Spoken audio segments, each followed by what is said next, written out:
It's the Maybe falling in the cracks. we need We're to good. request a bigger room. Yeah, we're good.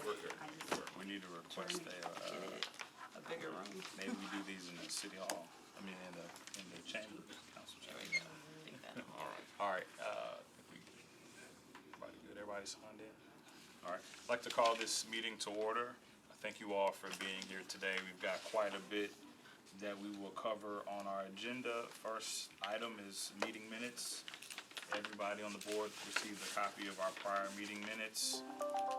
Anyone have any questions or comments on the meeting minutes from our prior session? Motion to approve. Sure. Can you give a second? It's been properly moved and seconded that we accept our meeting minutes. All those in favor signify by saying aye. Aye. All that oppose? All right.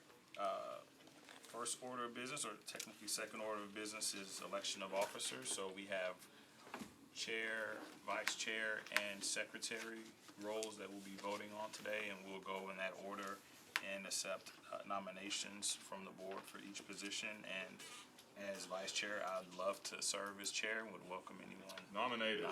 Second. Any other nominations for chair? I thought he was gonna come say something. All right. Okay, all right. It's been properly moved and seconded. Any opposed? All in favor, signify by saying aye. Aye. All right, all right. Let's go to vice chair. I'd like to welcome nominations for vice chair. I'd like to nominate Becky Sharp. Second, all right.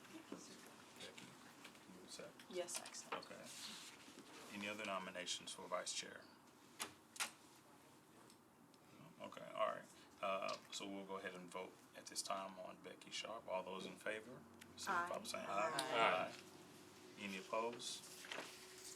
All right, and let's go to secretary. We'll welcome nominations for the role of secretary. We do have a current secretary who I believe is willing to continue to serve, so I Correct. will nominate Malika Clinkscales. Anyone second? Second. All right. You accept?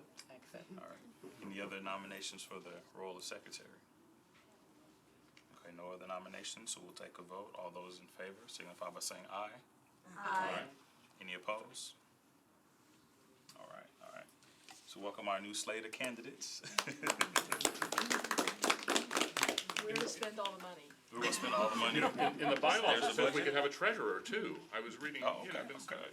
anyway, we never touch money, we just. Yeah. You interested? Nay. All right, so let's jump into business here. We've got a few preliminary approvals that we'll consider. The first up is a pilot preliminary approval from Girontana LLC. We have representation here. Oh, thank you, I'm sorry. Before we do that, I want to acknowledge our council members, thank you. Any council members present and would like to say anything? I would like to speak if I might. Thank you so much. I'm Berkeley Allen. I'm Metro Council member at large. And I worked for 3 years trying to get a pilot that would provide tax abatement for affordable housing. Hannah has been letting me bounce ideas off of her and steering me correctly back to that for a long time. So I would like to just provide a little bit of context for this tool for y'all, if y'all would indulge me in that. We had a study in 2015 that predicted that by 2030 we would be at least 30,000 units short of affordable housing units. And that's been exacerbated by an influx of new residents and the huge increase in housing prices and wage increases that haven't kept up with that. So we are still headed towards that number. And it's important to know that housing is stability, it is health care. You'll hear that said many times. If we provide people stable housing, we can avoid other costs that Metro has to pay, like jail time, emergency room time, Metro General in particular, and police time. So this is important from a whole realm of ways to look at that. So Metro Council has been looking for tools that we can use to provide more affordable housing. As you know, the MDHA, Metropolitan Development Housing Association, can you make a lot of use of federal money to create housing. They've got some 6,000 units and a whole other set of vouchers, except there are no houses to use those vouchers in. The Barnes Housing Trust Fund was created a number of years ago and has been very successful. It creates used to be a couple of dozen a year, now it's getting closer to maybe 1,000 or 2,000 a year, so that's slowly making headway into that. And then low-income housing tax credits, which is a tool that nonprofits builders are very good at using, funneled from through the state, has been probably the next best thing at providing a lot of affordable housing. We've also created a community land trust, which is the one tool that will create permanently affordable housing. So far, we've done one. So this has been a slow process. We need every tool that we can. And so as a member of the Affordable Housing Task Group that the mayor put together, we looked at all kinds of, first of all, we reframed the problem, agreed that number of 30,000 is still something that we're headed towards, that we don't want to be headed towards. They made some very specific recommendations. One was to create a division of housing, which Hannah Davis here serves on. Angie Hubbard is the head of that. That has been a tremendous thing. It makes housing the focus of everything we do. That's been really great. And working with that group, we finally, the second recommendation from that task group was to create some kind of tax incentive so that the for-profit builders could then also participate in creating affordable housing. They have continued to say, we want to help with this problem, but we have to make our numbers work at the bottom line. Can you help us do that? So working with Hannah and Angie and a lot of stakeholders, we put together the pilot program that you see in front of you, the mixed income pilot, and I believe Hannah has explained that it's got 3 tiers of affordability. The deeper in the affordability that you go, the deeper your tax abatement is. It's 15 years, it can be renewed for another 15 years, which is 30 years, which is pretty darn good. It's not as good as the one community land trust, permanently affordable one, but 30 years would be huge.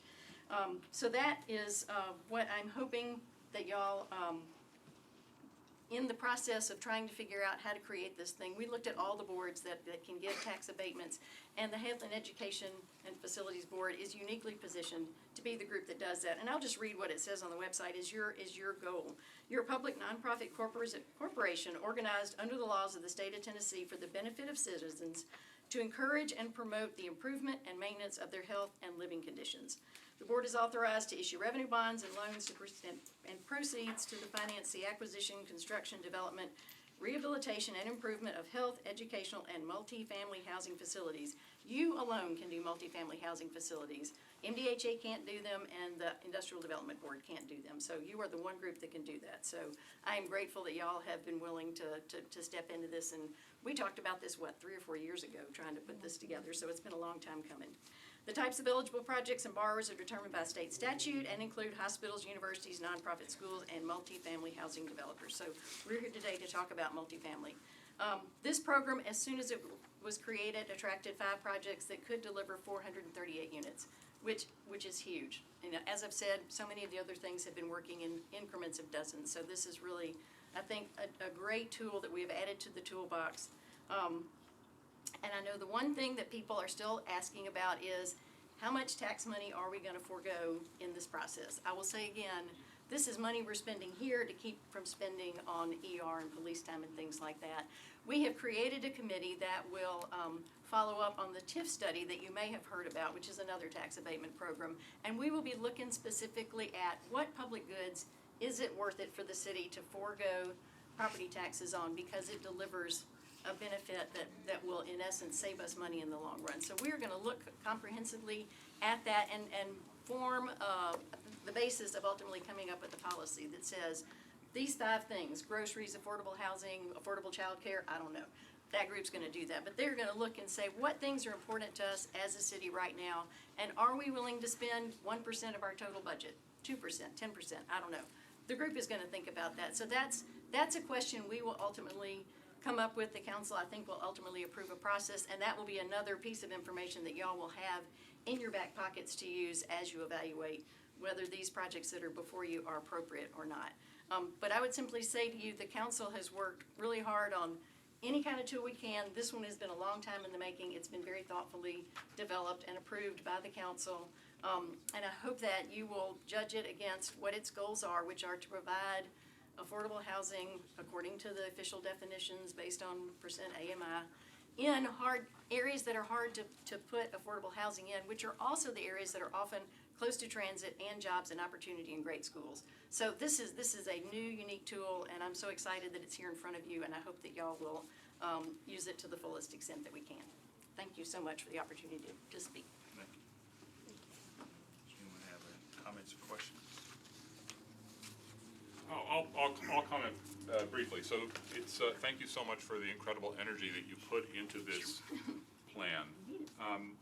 You know, I'm a mathematician by training, and I'm challenged because we have this problem of tremendous magnitude. And what we're doing here is a kind of charity, which is great. We're taking some percentage of property tax that we would get, and we're saying, no, we're going to route it to folks who can benefit from subsidized housing.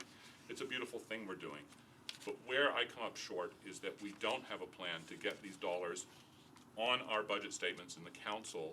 And I think that's bad for two reasons. I mean, it's just, sitting here on this board, let's be real about what the number is.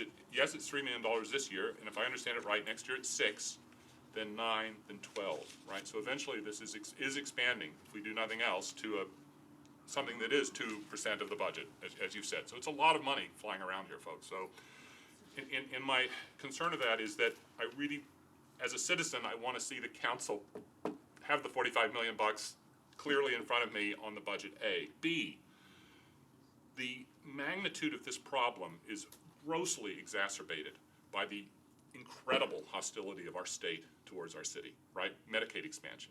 Think of the hundreds of millions of dollars that should be flowing into our budget. I mean, it's just stunning to me, and in order to effectively push back against their nonsense, I think we need to have our house very in order around the kind of money that we're having to kick up because of their total disregard for the problems we have in this city. So I don't mean to pontificate.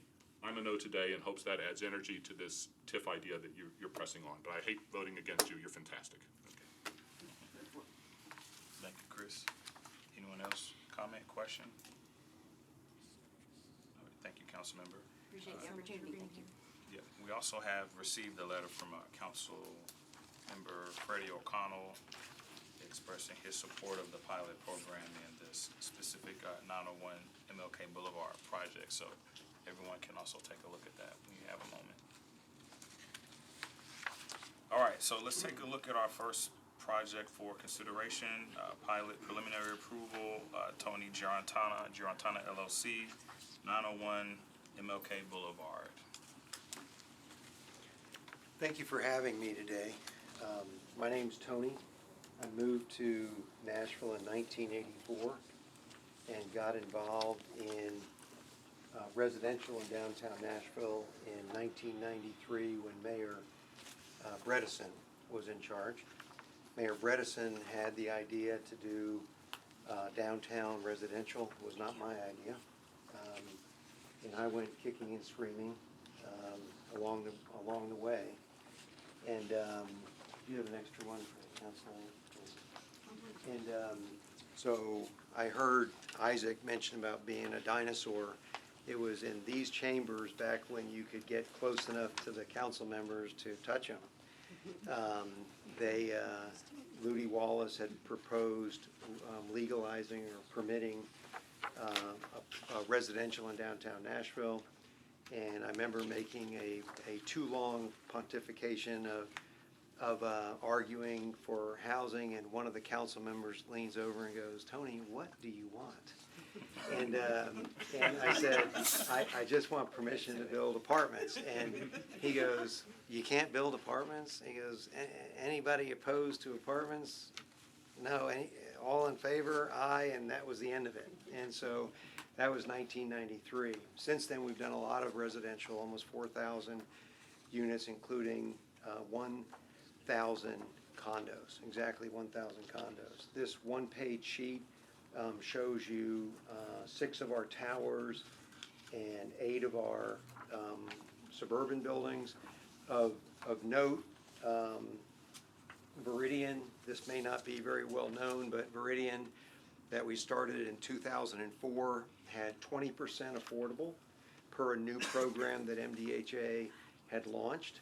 We were the guinea pigs for that, and we did 20% or 61 of those units as affordable, being sold to households making 80% or less of the then AMI. That was very successful.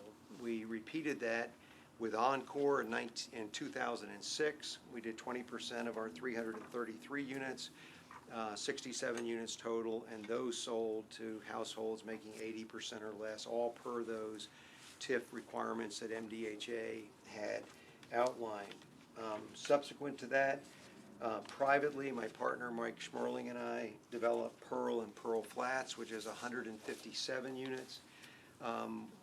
Seeing no mechanism through TIF or otherwise that made any sense for us, we did this privately, and 30% of those units are rented to for $9.95 or less. There's no restriction on that figure, but that's just something Mike and I decided to do ourselves to try to give back to the community that's been so good to us. And then finally on this page in the lower right-hand corner, you see Victory Hall. It subsequently got called Curb Victory Hall because Mike Curb gave us a donation of $500,000, and Curb Victory Hall is 39 units of housing for veterans. These are veterans that were homeless, and to make even sadder than that, they had a piece of paper in their pocket that said that the federal government would pay for their housing, but there was no housing. And so in 2017, I didn't have anything to do in December of 2017 and was just driving around looking at real estate, and drove by Operation Stand Down, pulled over, met John Crinson, and the rest is history. We designed and built totally philanthropically the 39 veterans housing units that MDHA owns in a nonprofit, and they lease it, they manage it. We got nothing for it other than a great sense of satisfaction having done that, and we hope other developers will follow suit. We'd be happy to give our plans and specifications to anybody, and encourage you to do that. So fast forward, we get to this page, which is the second page in your handout, and this page shows a couple things. In the middle, you see these glass towers.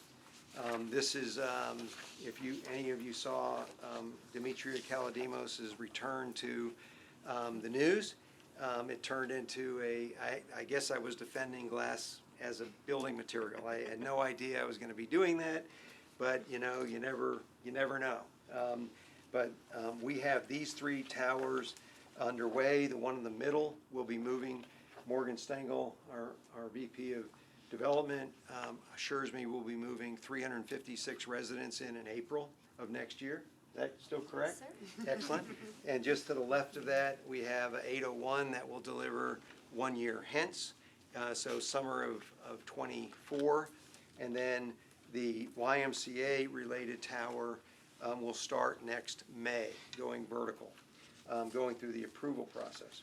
So in the foreground, you see this building here that doesn't exist. And so this building, we've been working with TSU for many, many years, and had made a proposal to do a residential tower on a piece of their property. Dr. Glover wasn't enthusiastic at the time. She's more enthusiastic now. But so given that, we went and bought this property that's been owned by Otis Elevator since 1964. So we bought the property. The building that was on that has been demolished. It'll all be cleaned up and cleared by Friday of this week. And we designed a building that fits on the property by right. And this is the downtown code. We've complied with the downtown code, the major collector and street plan. It's an MDHA redevelopment, the MDHA redevelopment district, all the building codes, fire and life safety, et cetera. So we're completely compliant, and it's a building that we've designed that can be all market rate, if not for this program. And my hat's off to you. Hannah and I had many arguments about some of the previous programs because they just didn't work for the private sector. And when she and Berkeley Allen and Angie Hubbard came up with this one, I went, maybe we'll give it a go. So we are prepared, if it is the will of the city and the will of this board, to include 40% of these 250 units or 100 units in this program. All the units are the same, top to bottom, and we would take 40% of those units and put them into this program. It's a 15-year bet on our part, because maybe this doesn't work so well. This not the first time we pioneered something with Metro. I told you about the 80% for sale product. That was successful. We've done $29 million worth of TIF transactions with Metro. Everyone's successful. Not all TIF transactions are successful. Ours have been 100% successful. We guarantee all those things. In this particular case, we must rent 100 of the units to households making 75% or less of the AMI. And it's all published very neatly in this pilot program, so we don't have to go searching around to other places of what does that mean, and it's very clear. And so we're prepared to do this if you would like us to.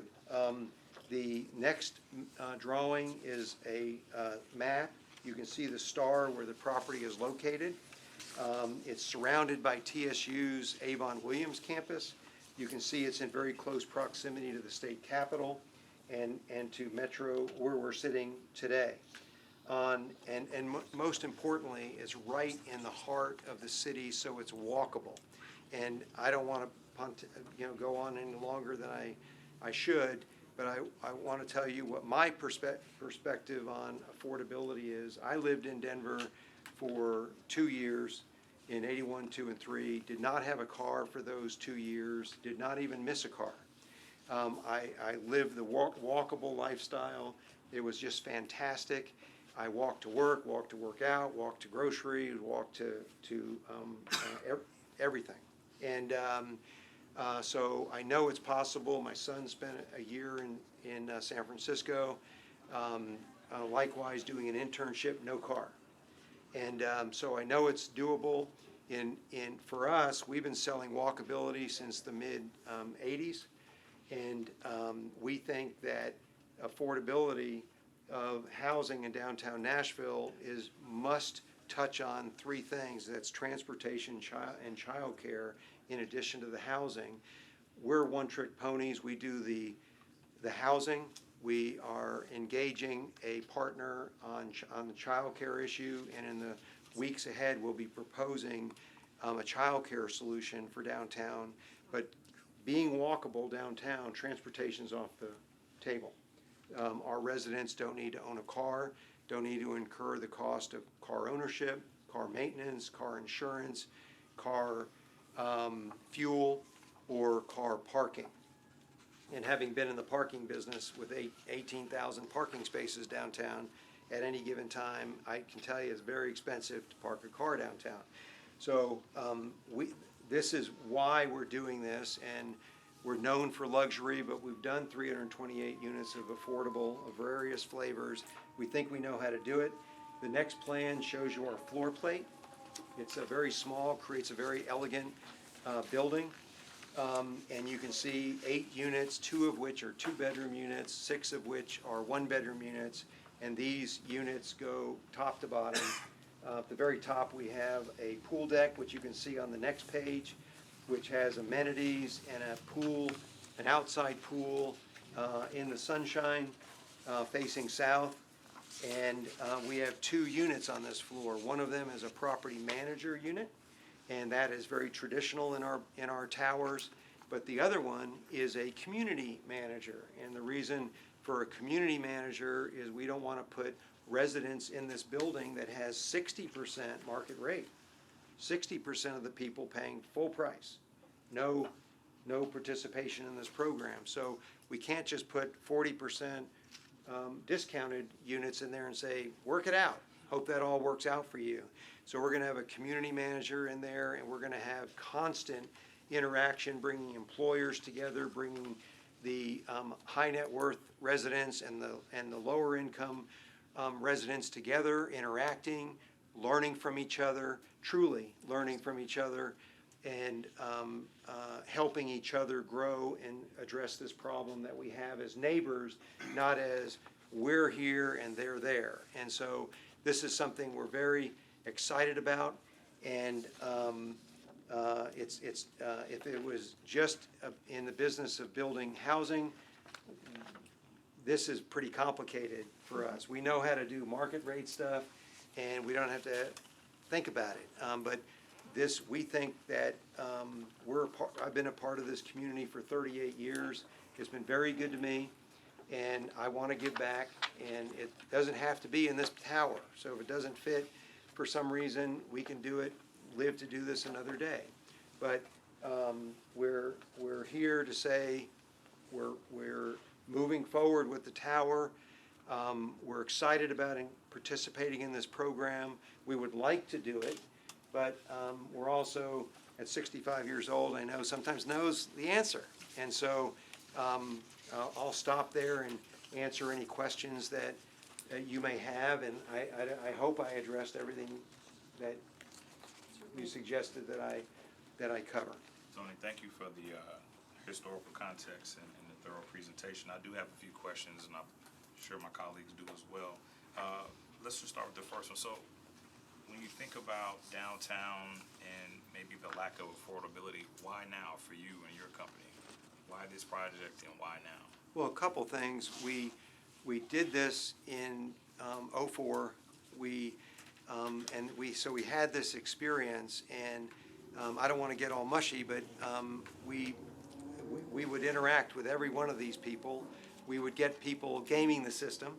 I remember a couple of particularly colorful examples of a guy walking in and he says, I have no income, so I qualify for your program. And I'm looking at his financial statement. I said, gosh, you have 12 coin laundries. I mean, we're not the IRS. I don't know what you're doing with all the quarters, but clearly you make more income than this program is for. And we send him on his way. And the next guy, I'll only mention one more. He comes in, he pulls up in an S-Series Mercedes. He's got his lawyer with him, his accounting with him. He says, I have no income. I qualify for this unit. And I said, sir, you have $12 million of unencumbered healthcare stock in your portfolio, but that's not income. And I went, buddy, you're not the program. And he said, I'm going to sue you. And I said, please take one of my cards, because I hate when they misspell my name on the filings. But the people that did buy the units, every one of them were in tears. They had the opportunity to buy this unit for $150,000 less than we're selling all the other units for. It just felt good. And Encore was the same, and these units go like hotcakes. And I referenced in the Nashville Downtown Partnership website, they said that only 10% of the 15,000 people living downtown are living in affordable housing. And some that look at that go, aha, well, there's no demand. If there was demand, there'd be more than 10%. And I think that's completely wrong-headed. If there was more supply of affordable housing, there'd be more folks. So right now, it's 93% luxury, 7% affordable. I think that's maybe a disconnect. I don't think people are really talking with each other. So we have done this. If you haven't been by Pearl and Pearl Flats, I encourage you to go visit. We never have a vacancy, 100%, every single day. If somebody's moving out, somebody's moving in that day. And so what's the demand? I think it's insatiable. So Morgan is an example of our young leadership team, 29 to 35-year-olds, and they're super smart, super high energy. Morgan's 7th generation Nashvilleian. Her family name is on the Sudicum homes. That's goes back to her family. So she's got a legacy of her family giving back. I didn't know that they would be interested in my desire to do affordable. And for the longest time, I thought my 80-year-old associate and I would spin off and go off into our green pastures, creating a company to do affordable housing. Morgan pulled me aside and said, what are you thinking? We want to do this. We want to be involved in this. So don't go form another company.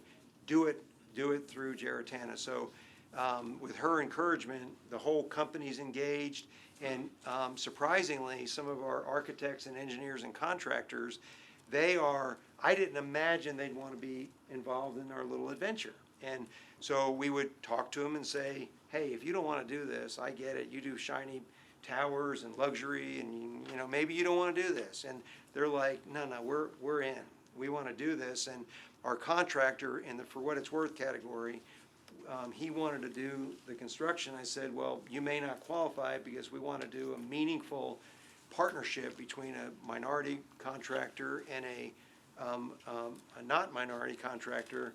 And they said, no, we do that. And I said, no, I'm not looking for a 20% DVE check mark. I'm talking about a real partnership. And so they brought us a 50-50 partner named BOA. You can look up BOA. It's led by a gentleman named Nosa. And I'd say his last name, but I can't. But Nosa's a fine guy. And he and his sister run this company that did $500 million worth of construction last year. So that's a 50-50 real minority contractor. And BOA has committed to sharing its 50% with local subcontractors as well. So this is very exciting. And we're going to do that regardless of whether we have this pilot program. That's something we're committed to. So we're very excited about that. So that shouldn't enter into your thought process about the pilot. But I'm running out of runway. I'm 65, and I'd like to go to 80, like Ted Cromer is. I don't know if I'll make it. We don't know if we're going to be here tomorrow. But this is what I want to spend the rest of my years pursuing. And this is just one of a dozen things that we're working on. And if this pilot program works, we would like to think that we can bring thousands of units to the table for your consideration so that we can make a dent in the deficit of affordable housing that exists. Thank you for that. A couple follow-up questions. You mentioned you spoke with Dr. Glover at mine. That was something I was initially concerned about. I think you've addressed that. So 40% of the building is going to be earmarked for this program, about 3/4 one bedroom, a fourth two bedroom. How do you ensure that the people that this is meant for get those actual units? Yes, and I don't know. I'll raise my hand Yeah, on that please. one. We will have third-party monitoring and reporting, so we take that stewardship extremely seriously, and Okay. so the developer and property manager will pay for it, but it will be a third party, and the report will come to us. There's a process for redressing. We know that sometimes there's something that slips through the cracks. We don't want to sever a relationship based on perhaps a one-off, but anything that's not redressed in a timely manner, or if we see a pattern of non-compliance, Gotcha. then there's contractual language that would sever the relationship. Okay. And my last question, thank you, Hannah. My last question, Tony, is the build quality for all of the units the same? Or Every unit's identical. That's Okay. also required by the program. Okay. Yeah, and just if this would be helpful, the income requirements mean that a single person must be making at or below $49,500, a couple $56,625, 3 people $63,700, and 4 people $70,700. So we have been polling all of our friends in the downtown area, folks in the hospitality business, folks in the law firms, et cetera, and came up with a list that who would qualify for this. So it would be, I remember years ago, a mayor wanted to get Metro employees to live downtown instead of far out. I don't know whatever happened to that plan, but police officers and teachers absolutely would qualify for this. In the office staff, the clerical and paralegal staff of some law firms that I polled would qualify for this. Maintenance staff, that every building downtown has a maintenance team. And so certain members of the maintenance team would qualify. Some construction workers, there's a lot of construction workers downtown. Nurses, a certain category within the hospitals would qualify. And then at Dr. Glover's request, graduate students. And so, and faculty and staff of TSU. So there's a lot of people that I think would benefit from being in a walkable environment, walk to work rather than driving to work, and so I think that's meaningful. But we do monthly reviews of our books. No one asks us to do that, but we do it. And we do annual audits for every one of our projects. That's not a requirement from the third parties. We do it ourselves. And then we've been audited by the IRS. And none of these reviews or audits have we been asked to change anything about what we do. We're very, very thorough. And I'm sure that whoever your outside investigator is will be fast friends, because we want to comply as well. Thank you. Anyone else have a question? I guess I have a quick, and just a point on page 53 of the proposed outreach and marketing strategy. And for the low-income households, you might want to add that 37207 and 37208 of zip code, because I see the 0103 1319, but there are a lot of residents who would qualify as workers and professors and who might work in Metro, who actually live.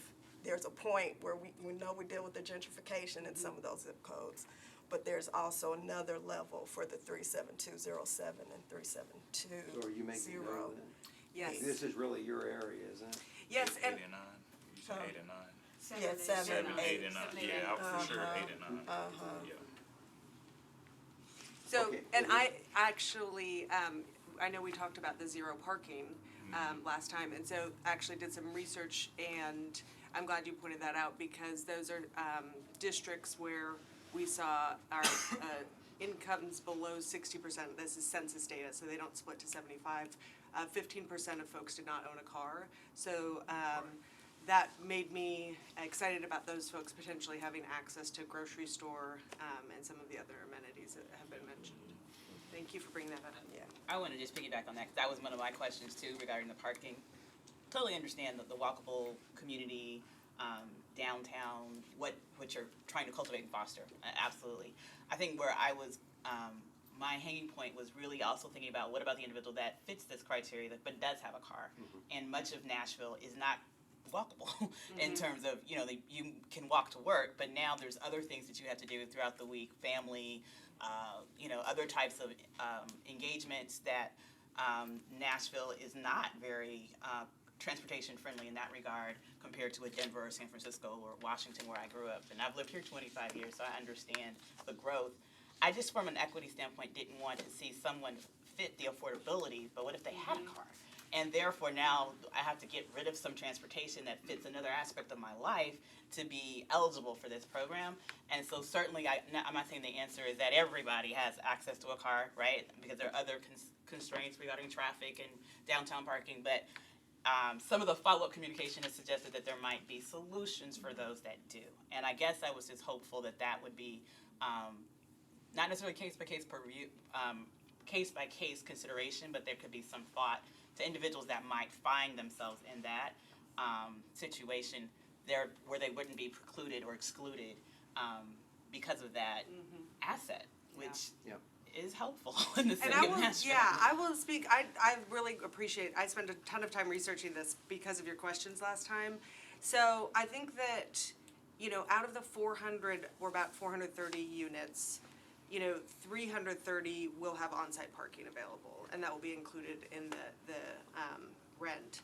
And so I think there's going to be kind of a specific person who probably fits this 20% of the portfolio. But I'll say, as we examine this program, I think that is kind of pings a larger equity question on how we are calculating housing costs. And so, if someone can sell a car, that can help them, but we wouldn't want that to then kind of decrease their access to the resources they need. Yeah. So, we're building a resident portal so that folks can look at their housing options holistically and see what amenities they are able to access. And so my hope would be someone maybe looking at the 901 property and say, oh man, okay, I'm calculating and I actually can't afford to pay off-site parking, but last meeting, you all approved one right on 8th, just outside of the Styx roundabout. And that one does have on-site parking, and so let me, go over there instead. And then I'll let, Tony and his team speak to if they wanna make accommodations for that project. But I think our goal as a housing system is that folks are able to have a lot more information at their fingertips to be able to find housing that meets them where they're at, instead of them having to hunt down and sort through the whole system to find something that meets their needs. Thank you. Yeah, so your question is a very good one, and I just came back from the Urban Land Institute fall meeting in Dallas, and I can tell you every session we had, parking, what's happening. Right. And we're the 6th largest parking company before we sold it earlier this year, and so we have watched parking, the demand for parking plummet. Back in the early beginnings with Cumberland, we did 1 parking space per bedroom. So if a 2-bedroom unit would have two units, and then on 505 in 2015, we hard-fought negotiation. We got a lease for 99 years with Metro for 500 spaces in that garage behind 505.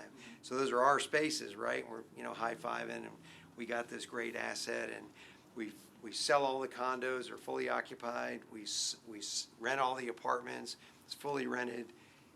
We got so many extra parking spaces. We went back to MDHA and said, can we kind of give you back these spaces? And so they gave us a 3-year, they took them back because they had a corporate tenant, but they can put it back to us at the end of this 3-year period, and I got 99-year obligation. So of the remaining 378, we still had surplus spaces. So Alliance Bernstein had a need. They wanted 50 spaces, and I said, great. So we rented them 50 spaces. We still have surplus parking. It's hard to imagine, but I have pictures of it. The garage is empty, and so we went to SP, which was not our parking company, but the one managing the garage, and we do valet for all of that area, restaurants and office buildings, and we still have empty spaces. So the demand for parking, I think it has to do with the DUI laws being so strict in Nashville. I'm only half joking, but you can do a lot of things here. Don't get caught DUI. But the demand for parking has plummeted, but your question is very complex. Yeah. And the solutions that we have been studying, we need simple, because we live on Sesame Street, but we have talked with half a dozen rideshare companies. So it's not as easy as it sounds to get a rideshare program because of insurance and that kind of thing, but we envision including vehicles that are available to our residents in our other building, our for market rate stuff. So they don't have to have a car, and a lot of them don't. So that they can go down and swipe their card, and they get a car, they go run their errands, they bring it back, put it in the space. Like these scooters that I'm not a big fan of, but there's the scooters, and so it's a car. And so we think that's a good program. And earlier there was a mention of the state. We've got a petition into the state to help with parking, and we have nothing to say. We've made a deal, but we've had a warm welcome on the issue of parking to help with the affordable housing problem. So the building is in design. It'll take 7.5 more months to complete the design, about 2 months to do entitlement, and then about 2 years to build. And so we have time to sort this out. I mentioned that we have several other proposals that we're going to be submitting to TSU and others, and that do include parking. The first building, Alcove, that Morgan will be delivering has 0 parking spaces, 0.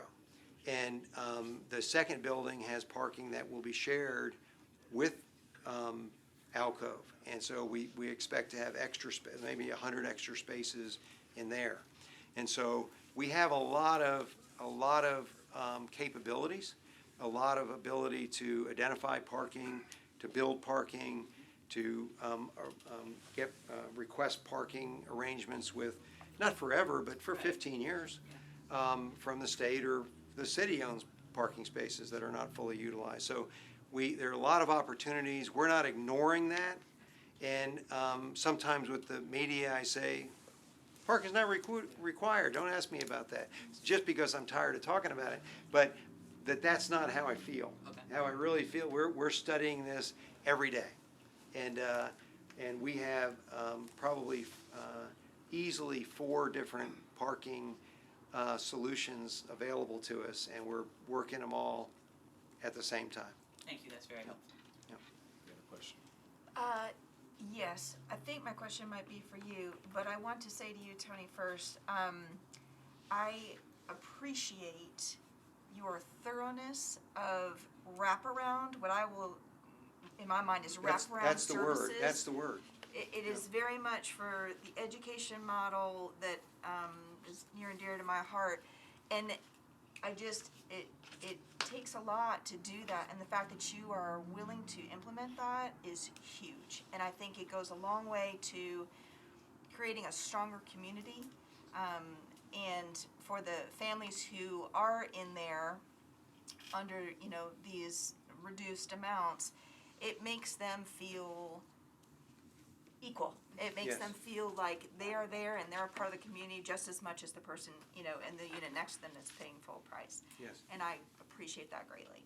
And I have one question about the rent, because you touched on it briefly, we were talking earlier, but so if somebody, what are the lease terms? Like, how long can somebody what's the longest lease somebody could get? And then how is the requirements, I guess, after that lease, do they then have to reapply with the financial statements, or how does that work?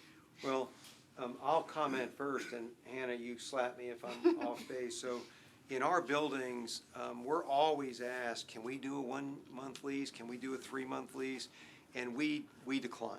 And we like to do 1-year leases, because in our buildings, if somebody's there for a month, they don't care. I mean, it's not that, somebody, we want people that come in and say, this is my home. And a year is a long time. So we typically have a 1-year minimum.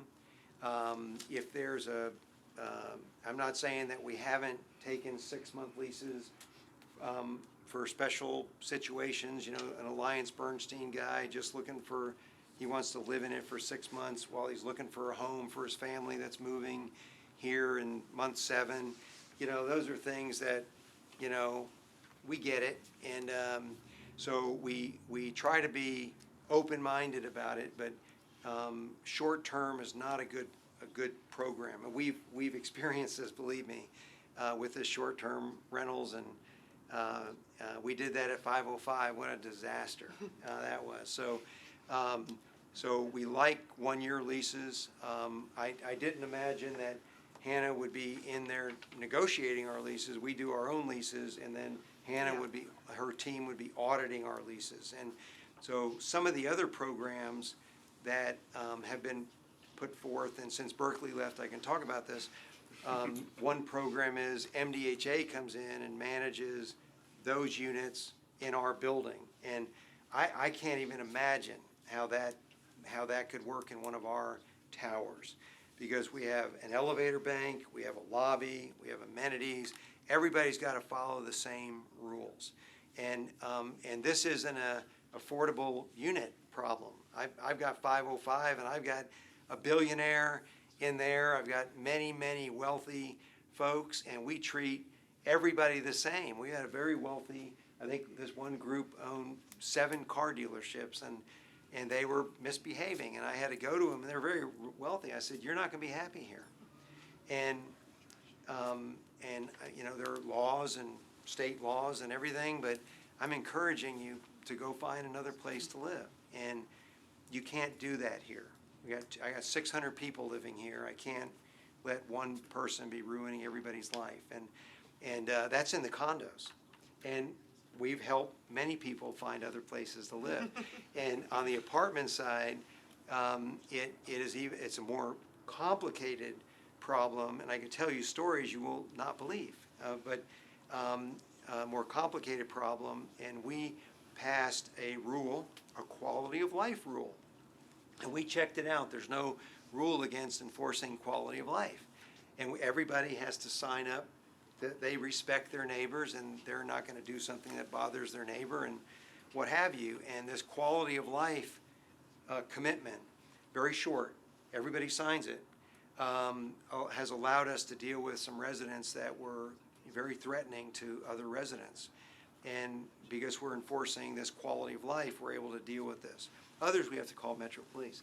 But I can speak to the lease terms for, from our standards, if that's all right. yes, please. Yeah, so, Your program. the third party is, has not been selected yet. We're going through the procurement process. We use one currently for a similar program with downtown. But they'll be standard one-year leases. Our goal as a division is housing security, so we wanna help people stay securely housed and not disrupt their life. So if they start to make more, the recertification process can adjust their rent, and eventually they could be, you know, a market rate tenant and not be moving their unit. That was one of the core reasons. Of course, we want equity across, but also we want folks to only be changing numbers on a spreadsheet, not moving their entire life. And so that will all be included in the contract terms as well.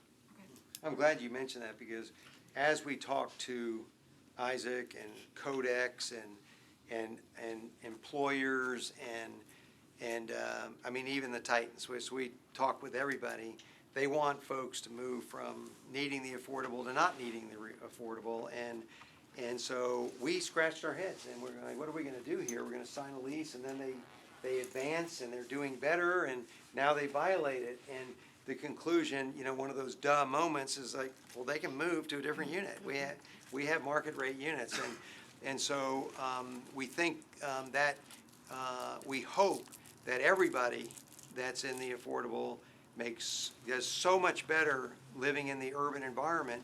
You know, take 45-minute commute out of your life in the morning and at night. You got a whole nother day of life, and better yourself, work out, you know, enjoy your family and friends, you know. So we think everybody will do better, and we certainly don't want to hamper that. We just want to make a mechanism that they could move into a non-subsidized, non-discounted apartment if they want it. And when he mentions that, we as a program did realize that some of the higher level apartments will not be affordable. We left that up to the developer. So the amenities, all the finishes, access to public amenities has to be the same, but we understand we're not really worried about views when it comes to housing security. Gotcha. What's the commitment to maintaining the one-year lease rent amount? I know some of the programs, you're locked in, and then 6 months later, here comes the AMI's change, and there we've got to pass it on to the tenants, which I just find that's problematic if it's already, you know, an affordable solution. So I'm just curious, have you all addressed that, or what are the Yes, protections? I'm glad you brought that up. That will be part of our resident standards, which our team is meeting on tomorrow afternoon to finalize. So those will be included in the contract terms. What I am advocating for is that a rent increase would come when the lease comes up for renewal. Gotcha. Thank you. Any other questions? So if someone transitions out of an affordable housing unit because their income increased, the next unit that opens up, will that go to somebody who, because we're talking about 40% has to be affordable, right? Yeah. So temporarily at least, right, let's just one person transitions out, it will be under the 40% threshold. So You how have does to that find work? somebody else Okay. that And meets that's, that. yeah, so the monitoring process will kind of look at that, like, was that a gap of 3 months that they were under, you know, or under the 40%, or, oh, it was, you know, 30 days while they were moving someone out and pulling someone from the wait list. Okay. So, yes. There's a wait list. That's good to know. Oh, yes, There's well, a backup all plan. all the units that participate will have to be publicly listed on our resident portal, which is software we're currently still acquiring. But the goal, again, being back to Ms. Clinkscale's point, is that folks can see everything that's available to them under any subsidized program. Okay.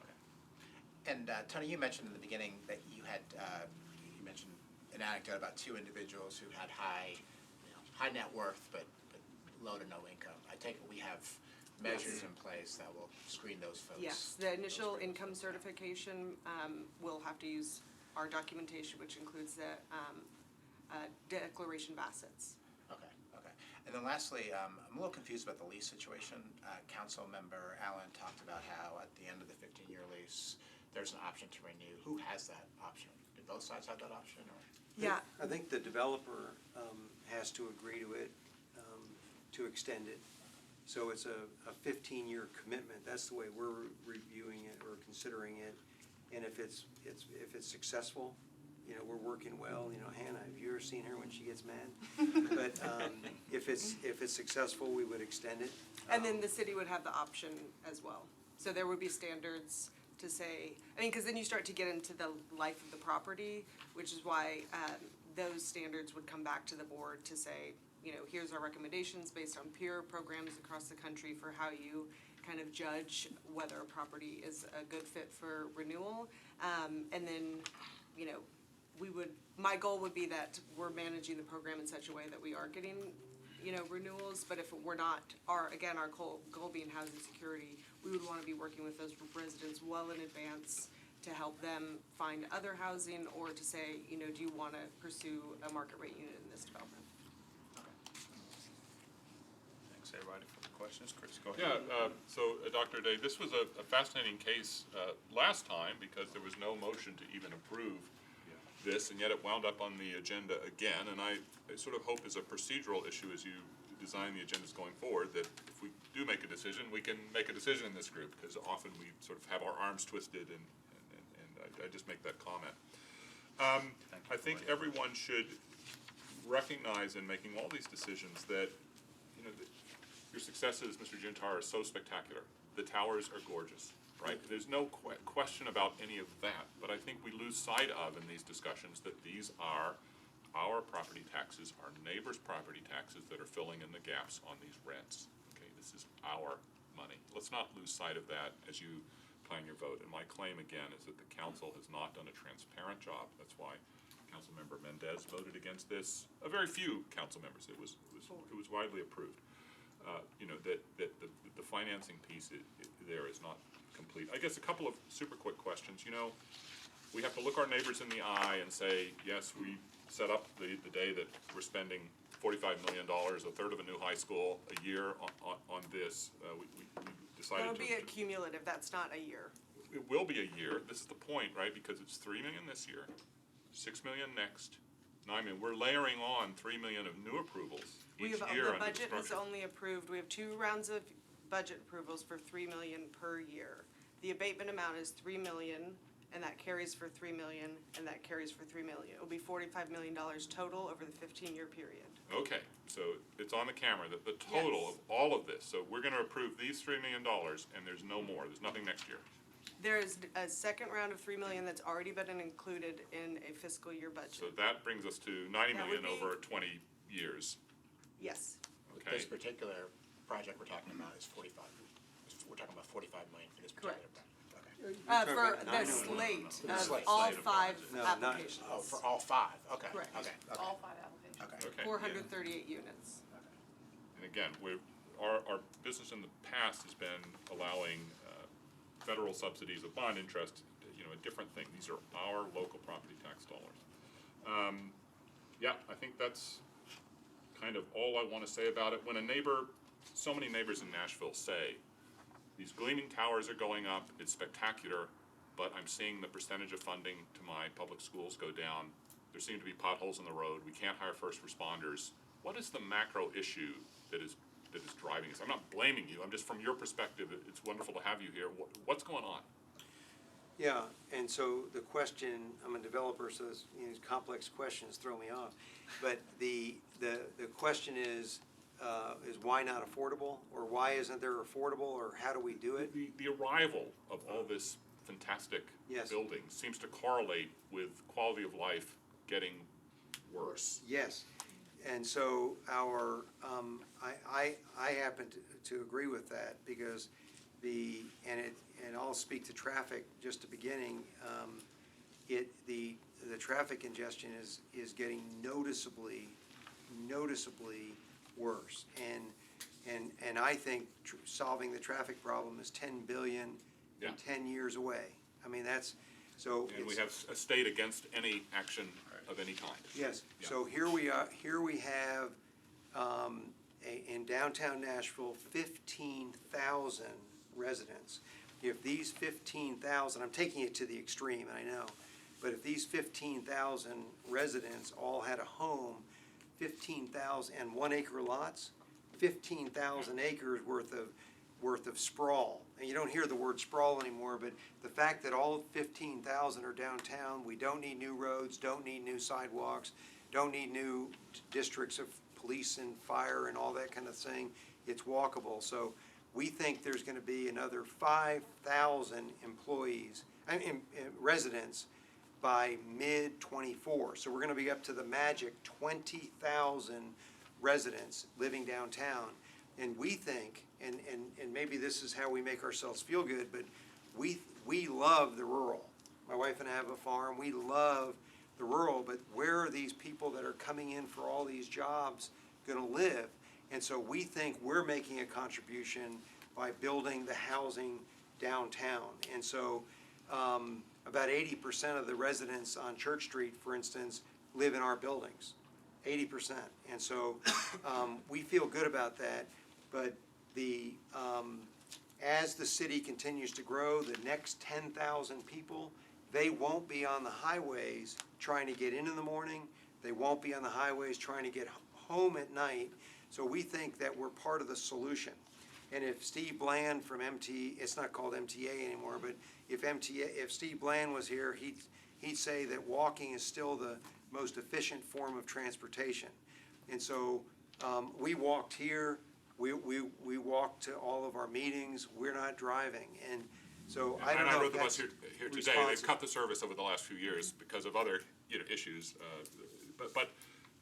and so we're drifting off the agenda and talking about the strategies for urban planning generally, but it's just so wonderful to hear you speak to that. All of that makes beautiful sense, yet again, hiring our first responders, hiring our teachers, funding our schools just seems to get ever harder.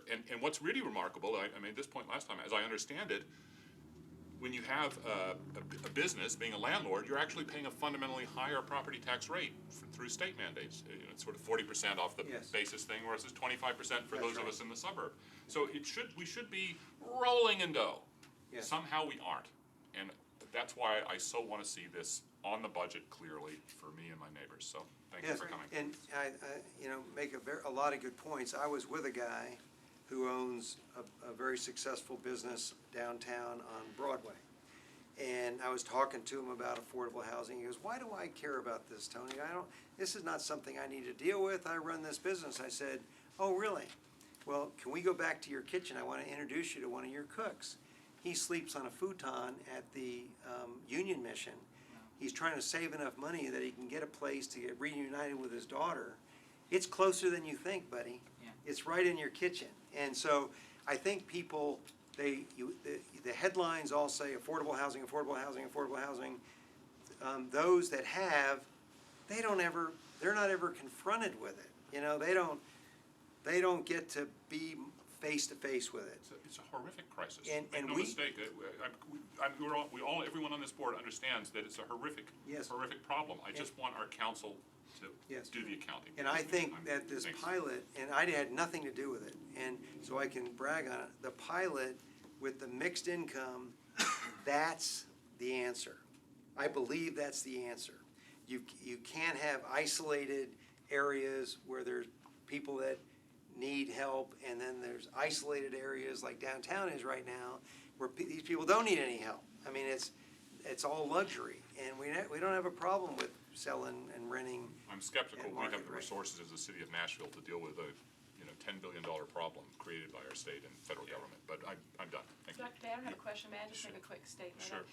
I don't want to speak for you, Chris, but I will say is, what I feel is I'm a nobody here, and you have a big voice. And what I would love to hear is anytime someone asks you about this, is to somehow connect funding our schools, funding our public schools, paying our teachers better with all the money that the wonderful, wealthy people of Nashville are making, because you have a voice that we don't have.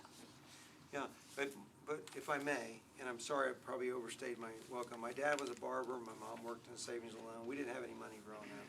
a lot of love, okay? And close Italian family. What I'm trying to do, because I'm unimportant. I'm a worker bee. But there's so much talk about doing these things. And for me, I can't tell you how many meetings I've been talking about these things. We just want to do something. And we didn't even propose to Hannah when she went out for bids. And she said, why aren't you not proposing? I said, because if somebody else is going to solve a problem, why do I don't have to do it. Let somebody else do this program. Like somebody's building a movie theater. Great, I don't have to build a movie theater. Somebody built a Whole Foods and a Publix. I'm ecstatic. I didn't have to build, last grocery I did it. I didn't even get any rent for 5 years.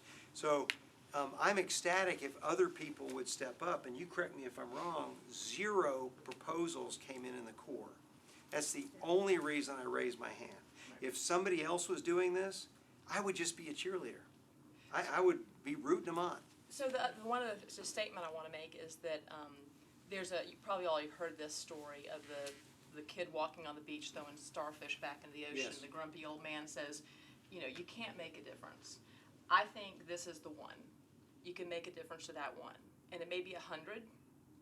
Nashville needs 10,000, but we have to start somewhere. We've got to start giving people hope who don't have hope. Thank you. I just had this story shared with me recently. Thanks for all the comments, questions. Let's move forward. Is there a motion to accept this proposal as stated? I move. Second, any second? Second. It's properly moved and seconded that we accept this proposal for preliminary approval. All those in favor signify by saying aye. Aye. All those that oppose? No. All right. Thank you, Mr. Giarratano. Thank you all very much. Even the no, very good questions. Before we continue to the next proposal, I failed to acknowledge our newest colleague, Matt. So Matt, let me just give you an opportunity to introduce yourself. Oh, thank you. Well, my name is Matt Pulley. I live in Inglewood. I've lived in first came to Nashville in 1990. I am married. I have 3 children, all of whom go to their local zoned school. And I work as an attorney. My employer is work for a company out in Williamson County, but I'm mostly able to work from home, so I can avoid a lot of the traffic issues that we see. Lucky you. Good. Welcome. Sure. Thank you. Appreciate it. Yeah. You signed up for a lot, as you can tell. We're a good group here. We'll be here till 9. I don't think spend the night actually. But you do get your parking covered. All right. Let's look at the next agenda item, number 5, preliminary approval, Brick Church property. Who do we have to speak? And before this one gets started, Councilmember Toombs, this project is in District 2. Councilmember Toombs sent me a letter of approval right before the meeting. Okay. And she regretted that she wasn't able to get it out to everyone. I'll make sure to forward that to all members, but I told her that I would verbally share with the board and on record that she has documented her support. And I've included that letter in this packet as well. Thank you. Yep. Thanks. Thank you. So why don't you introduce yourself, tell us about the development. Sure. Yep. So I'll try to not crowd anybody. I'm Clay Atkinson. I'm an urban designer and architect, Nashville native. This is home. All my work's here. I'm also an assistant professor at UT, where I help run the urban design program with my colleagues. And although UT's in Knoxville, we do all that work in Nashville. So we bring the students, they're all undergrad architecture students, immerse them in Nashville each summer. We just inherited that program from a professor that's been doing it for 20 years, so we're excited to kind of make some changes. One of those is around, mixed income, equitable development, community development. Those are all things we're passionate about in our practice, as well as in our academic work. So kind of in that vein, the project that you'll see before you is Old Motel. It's off of Brick Church Pike and West Trinity Lane, as Hannah mentioned, over in District 2. And that area of town has experienced a lot of development pressure, just like a lot of other neighborhoods. So for us, after speaking with the council lady and getting to know some of the neighbors, and seeing kind of what's happening in that area now and in the years to come, We thought it would be a really good fit to help instill some of that neighborhood fabric, to turn something that's kind of a transient corridor. The last 75 years has kind of been a thriving neighborhood that's kind of gone into motels and gas stations, and help, do what we can to bring that back to the community. So the project that I'm here to talk to you about tonight is to do the level 1B of the mixed income pilot, so the 40% of the units. So it's a 95-unit motel. We're gonna be doing a heck of a lot of work to it.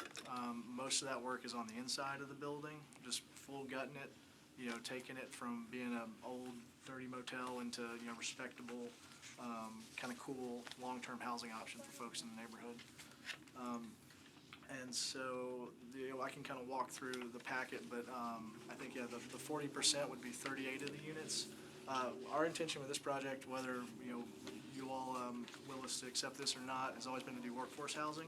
So that's our focus. I think we got really excited in meeting with Hannah and kind of learning about the start of this program, because in our profession and in kind of what we preach, like, we're big advocates of mixed income housing. I've lived it myself personally. My wife and I lived it, in the beginning of our relationship. Met really great people I would have never otherwise met that way. So I have a kind of personal respect for it. At the broader level, it's how good cities develop. I sit there every day and talk to young college kids about how do you build a better, more equitable city. You can't have poverty concentrated. You got to start undoing some of these systemic wrongs that we've done, this development in this country. And one of those ways you do that is mixed income model. So I think we're big fans of that. We have a lot of respect for it. And so we were really excited to apply for this program. And then as far as, kind of the units themselves, we're buying an old motel, so that's kind of the size of units we're stuck with. They're small compared to what you might think of as an apartment. But a lot of the research and, experience we have is coming from other cities. And in that area, 300 square foot might sound small, but when you design it right and you make it cool and you give somebody all the amenities of, what they're used to having in an apartment, like a walk-in closet and a full-size, oven with a full-size microwave, and, a lot of these kind of creature comforts, and you mix that with, great amenities like having access to a swimming pool, fitness center, all the things that you're used to having, it ends up being, a pretty nice place to be. So are you gonna come back with the amount that you're asking for approval? Yes. Okay. Sorry, just to review, I touched on this last meeting. We're doing it in 2 steps just for this first round, so that the board has kind of like a 1A and 1B overview. In the future, we'll kind of package these together, and they'll come similar to what you see with some of your other deals, with contract in hand. But I didn't want to be presumptuous, since this first round, I knew we would have a lot of questions. And these do not have any debt through the board associated with them. That's why there's no amount on your I agenda. got you, okay, thank you. Can you paint the picture for me, geographic wise? So Trinity Lane cuts across, right? Clarksville Highway, Brick Church Pike is kind of in the middle there. Yeah. Properties at that intersection or nearby? It's Trinity, right. Brick Where Church. that McDonald's Next is. one, McDonald's area. Yeah. Oh, I okay, gotcha. all right. Near I got it. I-65, right? Yeah. Right, yeah, it's right next to 65. Yeah, I got you, I got you. So that was important for us, we're we're close to downtown. I mean, you can see kind of from the first picture, like, you Yeah. can see downtown, pretty great view, but we're not in downtown. So we think this is probably a place our tenants are all gonna have cars, or at least access to the bus. So being right there at 65, having, I can't remember which line is off the top of my head, but there's a stop about 3 blocks down. Kind of giving folks that opportunity to, use transit or have a car. Everyone will have their own dedicated parking spot is part of what we're proposing. But so that's kind of the overview, and then I can, either answer questions or just sort of flip you guys very quickly through some of these pages. For the sake of time, I wonder if it might be better to just go to questions. Yeah. Sure, You got a question? No, I have no question. Anyone have specific questions? Yeah, a quick question. So, since we're spending our property tax dollars on this stuff, do we get sort of more units per buck with an approach like this than a giant gleaming General Tower? Should we be thinking of it in those terms? That's a good question. I wish I was a better one to answer that. I think, for what we were proposing, we looked at all the other units out there and said, hey, for folks that have studio apartments, where do we fall in? And I think for the stuff kind of in our part of town, either Metro Center or parts of Germantown, parts of East Nashville, what we're proposing is 25% cheaper. So that's real money if you're making, less than 50,000 a year. On the other hand, we probably have fewer billionaires on the penthouse that we see in the elevator every day. Okay. From a housing perspective, we want to have a diversity of Yeah, needs. So we want to have options that really meet people's needs. Yeah. I can appreciate this. I moved back to Nashville in 2015 from DC as a single dad college professor, and I found a studio in Germantown, and it was perfect. And so I get the vision here for sure. Questions, comments? Move to approve. Second. Is there a second? Second. All right. It's been properly moved and seconded that we move forward with this proposal, Brick Church Properties. All those in favor signify by saying aye. Aye. All that opposed? No. All right. Thank you so much. Thank y'all so much. I appreciate y'all's time. Thank you, Hannah. Thank you, thank you. Thank you, everybody. Thank you. Love the Murphy bed design. Oh, thank you. Yeah. Thank you. Well, we're excited when we open up and have everybody come out and see it. So we appreciate it. All right, so those were our two pilot programs. Now we have one of our traditional bond program, revenue bond proposals. We have preliminary proposal for Artist Lofts.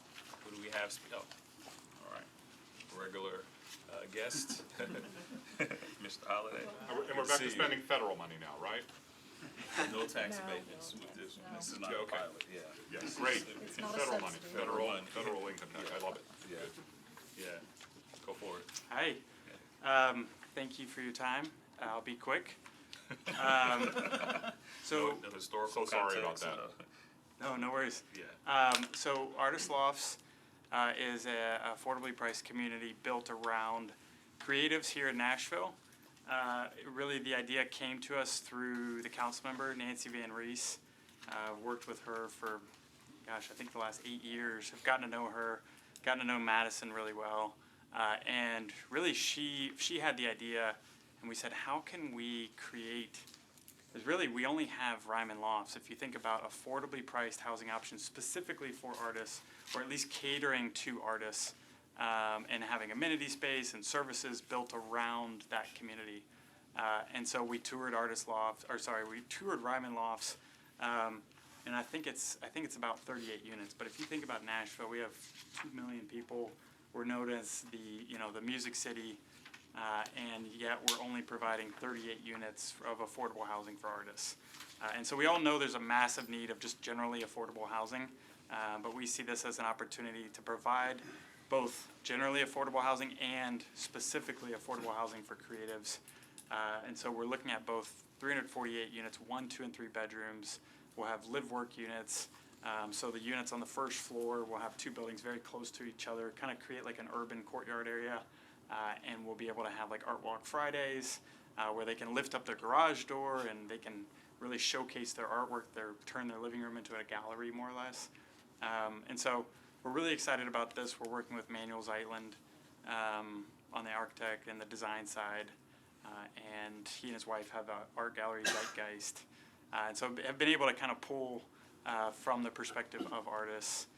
We're also working with Arts and Business Council of Nashville, really trying to get an artist perspective.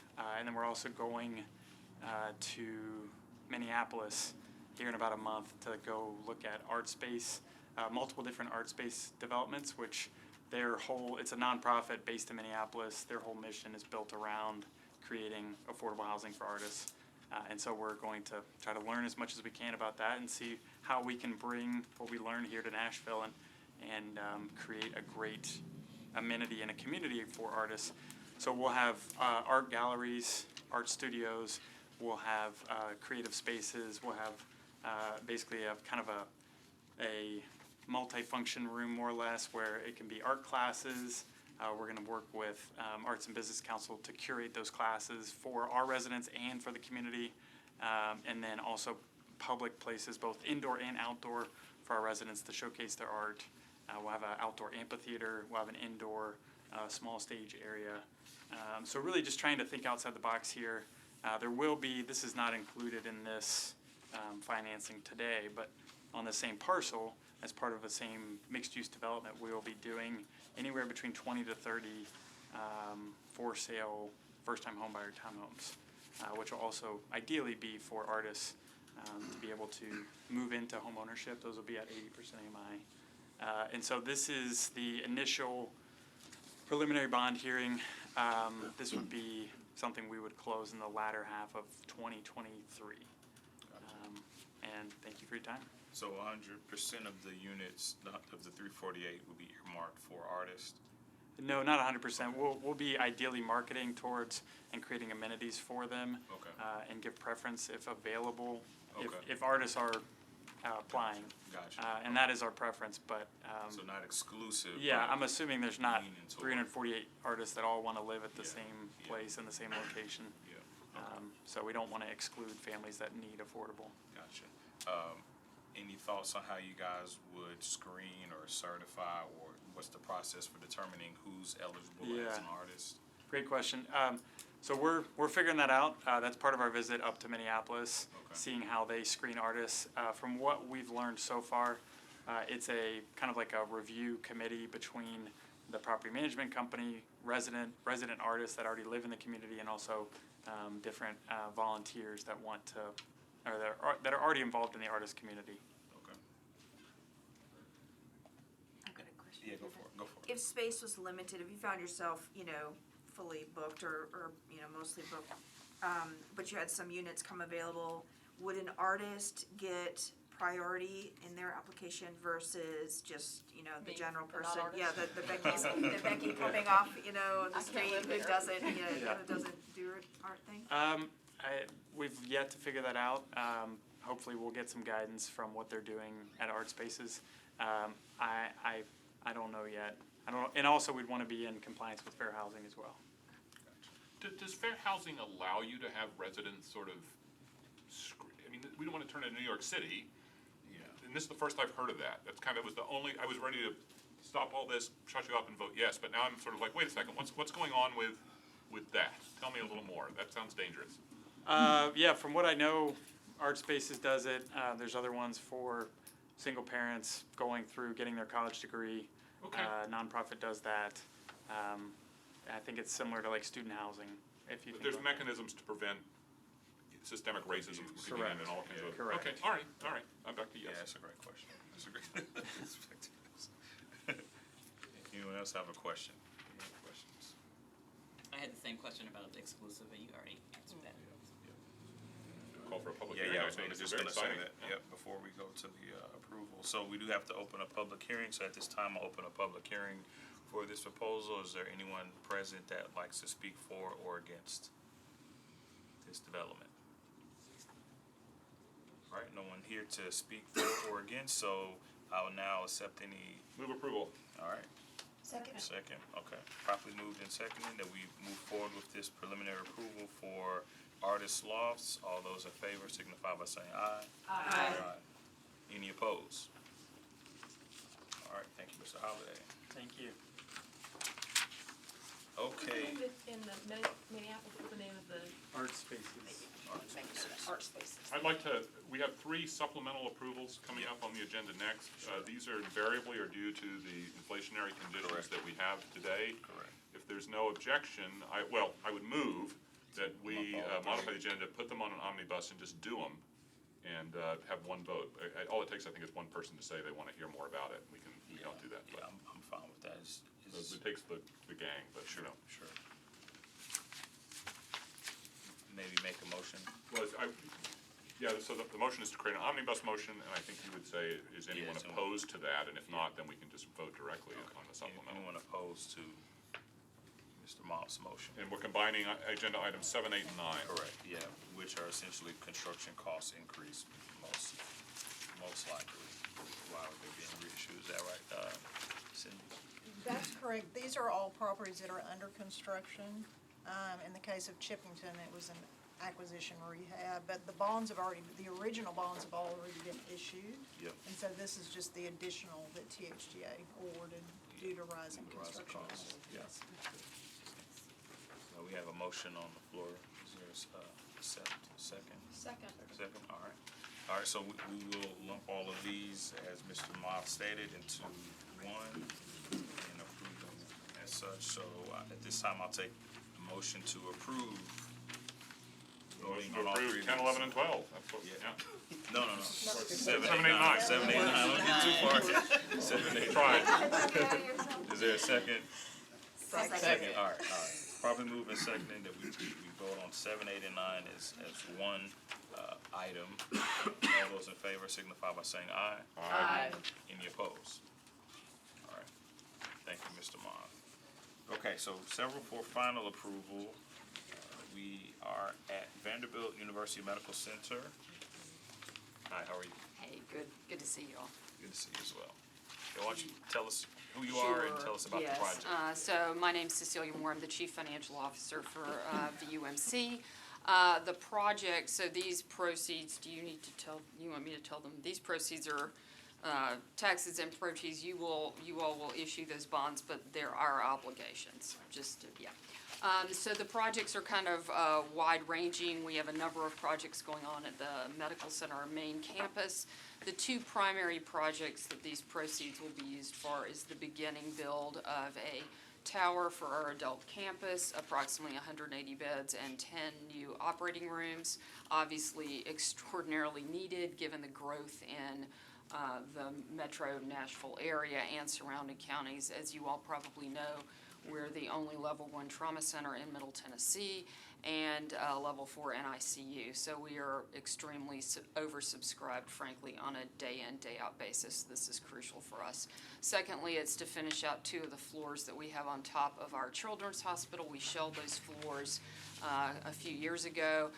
But again, the growth in the city and the growth and frankly in the population and birth rate surprised us, and we feel the need to finish out those 2 floors of Children's Hospital. Again, we're to the point that we are at over 100% occupancy most days. There are also a number of other projects that we could use the proceeds for, including generally renovating space on the campus, be it ORs, be it OB facilities, kitchens, et cetera, really supporting the overall campus growth and somewhat the refurbishment given the age of the facility. I'm happy to answer any other questions. This will be $141 million, 2 different series. And of the 76 inpatient rooms, is that spread across children's? Yeah, the 76 is, we're reimbursing ourselves, frankly, in some of these proceeds for rooms that are already open. So those rooms are already open. Okay. The new facility, the 180-bed tower, that will be all adult, and in children's, it'll be 2 floors, 38 beds each, flexible beds. We can swap them back between NICU, Med-Surg, PICU, for older kids. Thank you for persevering with our states not following through on Medicaid expansion. It's ridiculous. I don't know how you do it. It's amazing. I work at the Arts and Sciences. I get a little money through Medical Center for something I do, and so I recuse myself as last time. But good luck. Thank you. Motion to approve? What- You can do the public hearing. Yeah. Public hearing. But Cindy, when were they first here for preliminary? They came straight here today at the Yes. request okay, of the okay, medical center okay. due to the urgency of their request. Gotcha, okay, because I was trying to remember, okay, all right. Anyone have questions? Okay. All right, so at this time, I'll open the public hearing. Anyone here to speak for or against this proposal? I think I'm on my own. You're on your own, yeah, all right, so we'll close the public hearing and now we'll accept motion to approve. Motion to approve? Second, all right, it's been properly moved and second, that we move forward to final approval for Vanderbilt University Medical Center. All those in favor signify by saying aye. Aye. Any opposed? Thank you. We certainly appreciate it. Thank you. Appreciate what you do. Okay, we are at number 11. Number 11, yeah. Yep, so we have Mary Queen of Angels in for final approval. 7.8 million revenue bonds. Go ahead. Russ Miller, Bass Braid Sims. We are serving as bond counsel on this bond issue, similar to the one for Vanderbilt. This is a tax-exempt bond issue. We're requesting Mary Queen of Angels is the borrower.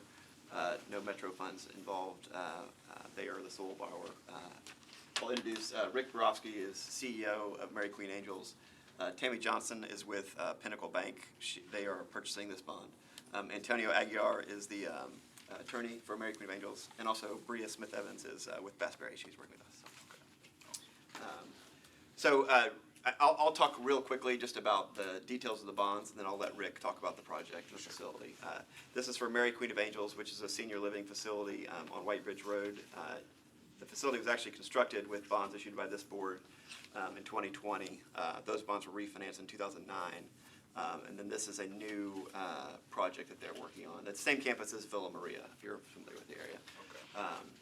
This is a new project that they're doing, renovations of their existing facility, redoing the interior of some of the rooms, and some exterior renovations as well.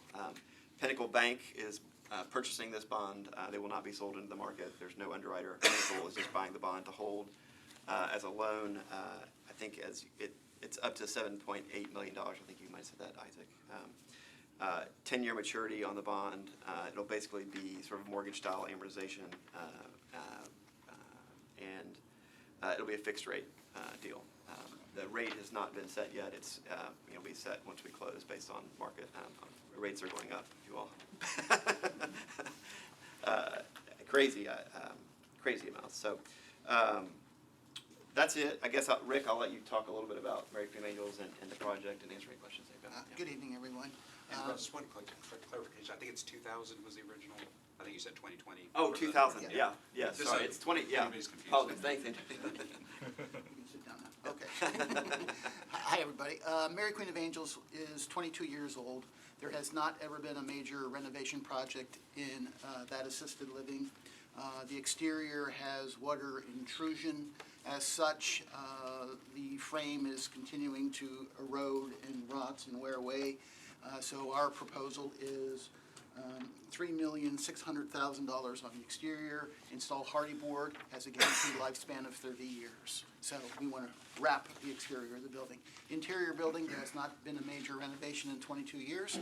So thinking about our residents and preparing for the next generation of seniors, all the interior spaces will be touched. Hallways, carpets, resident rooms, all the common areas, the kitchen, and that is projected to be at $5,200,000. So we're looking at an 82,000 square foot building, in renovations for the 98 rooms will be about $53,000 a square foot in renovations.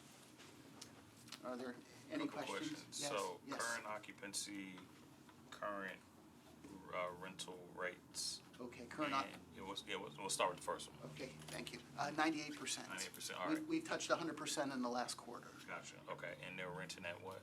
The average is $5,000 a month. Okay, all right. Yeah, because it's assisted living.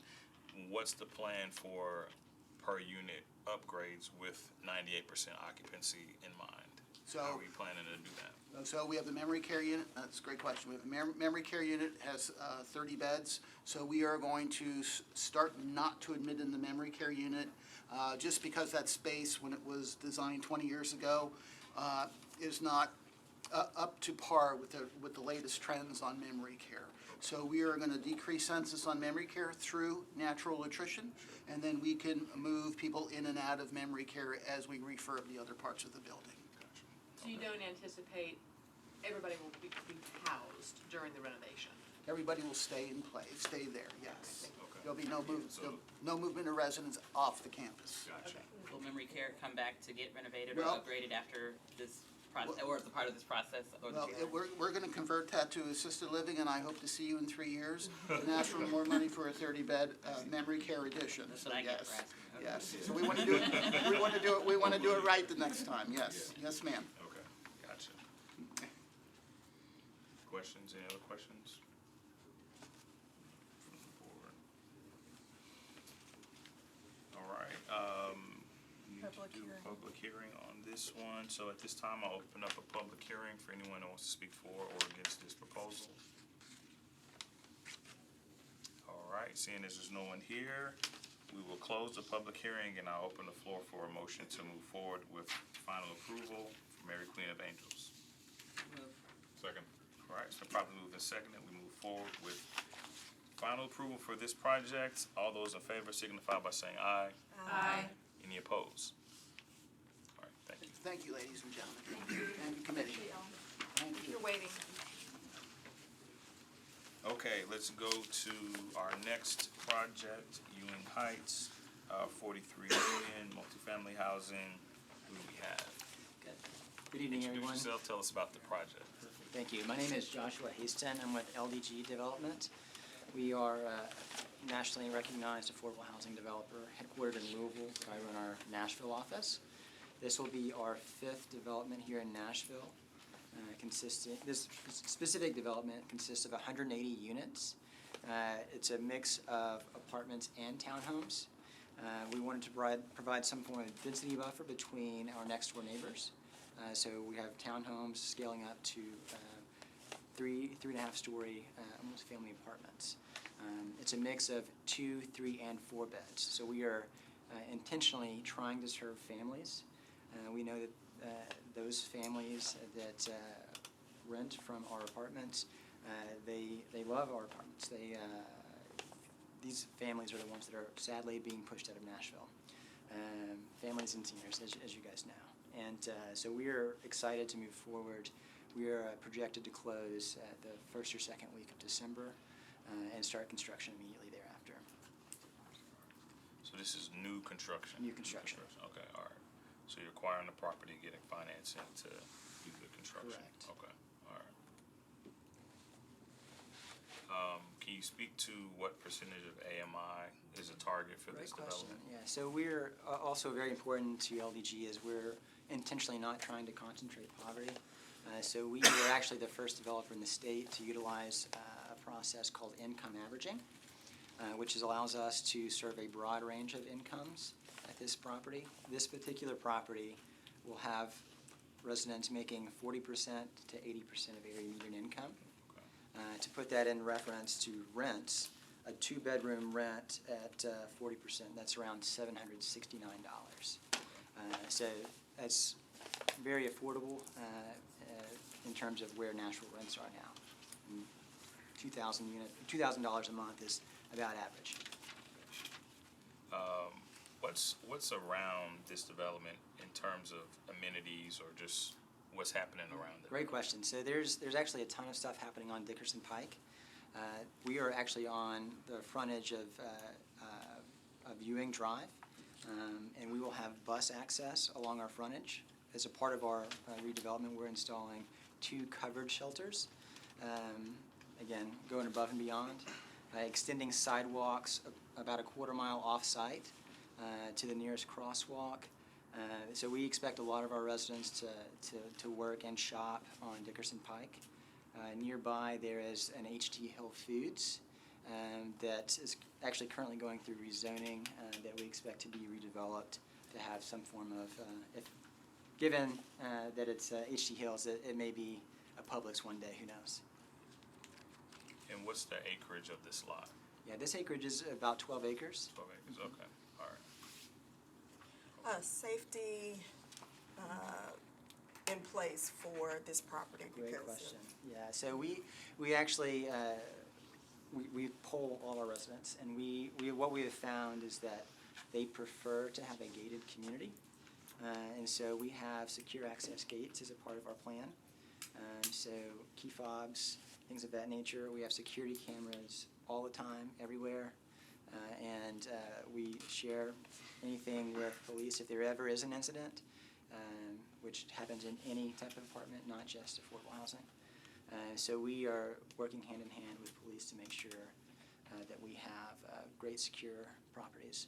Additionally, LDG has their own in-house security council, that oversees all of our design efforts to make sure that we're offering secure properties. This person, her name is Yvette Gentry. She was the interim police chief in Louisville following the tragic murder of Breonna Taylor. So she has a depth of experience in terms of addressing safety, and especially in terrible situations.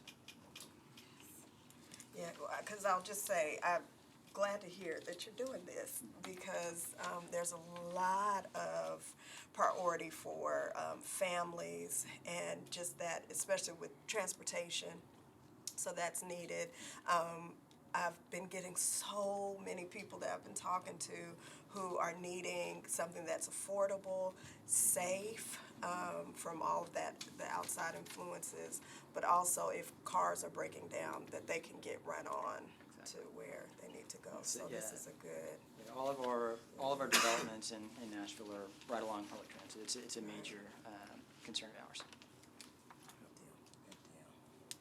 More questions from the board? Just a clarifying question. I know you said the focus is families. Is it exclusive to families? No, ma'am. Okay. There's not. Matt, just you got a trying to- question? Yes, just trying to picture where this is. Where is this in relation? I mean, how close are you to Dickerson? Yeah, we're like a quarter mile away from Dickerson. Okay. So if you imagine you're going north on 65, and it splits. Okay, I see. So what I didn't mention is where it's located. I mean, all of our residents are going to have, not all, majority of our residents are going to have a perpetual skyline view. Where we're developing the property, I mean, it's because we want to obliterate all stigmas tied to affordable housing. I mean, we have top-tier amenities. This property especially is going to have what will equate to about an infinity pool because of where it is and the view of downtown. Can you finish your description? We all couldn't see Becky's phone. So if you're heading north on 65 and where it splits to go 65 and 24, we're right there on the top of the hill. Got it. So it's not that far from the old Prince's No, location, right? no, it's same street. Right, I was picturing the street, but just couldn't get all the way back to Dickerson. Got it. How do you get the information out for this property? What is in place? Yeah, great question. So we advertise on multiple websites. We advertise definitely on apartments.com. We also have services with THDA that helps to advertise that. We have our own property website. And then also, because of our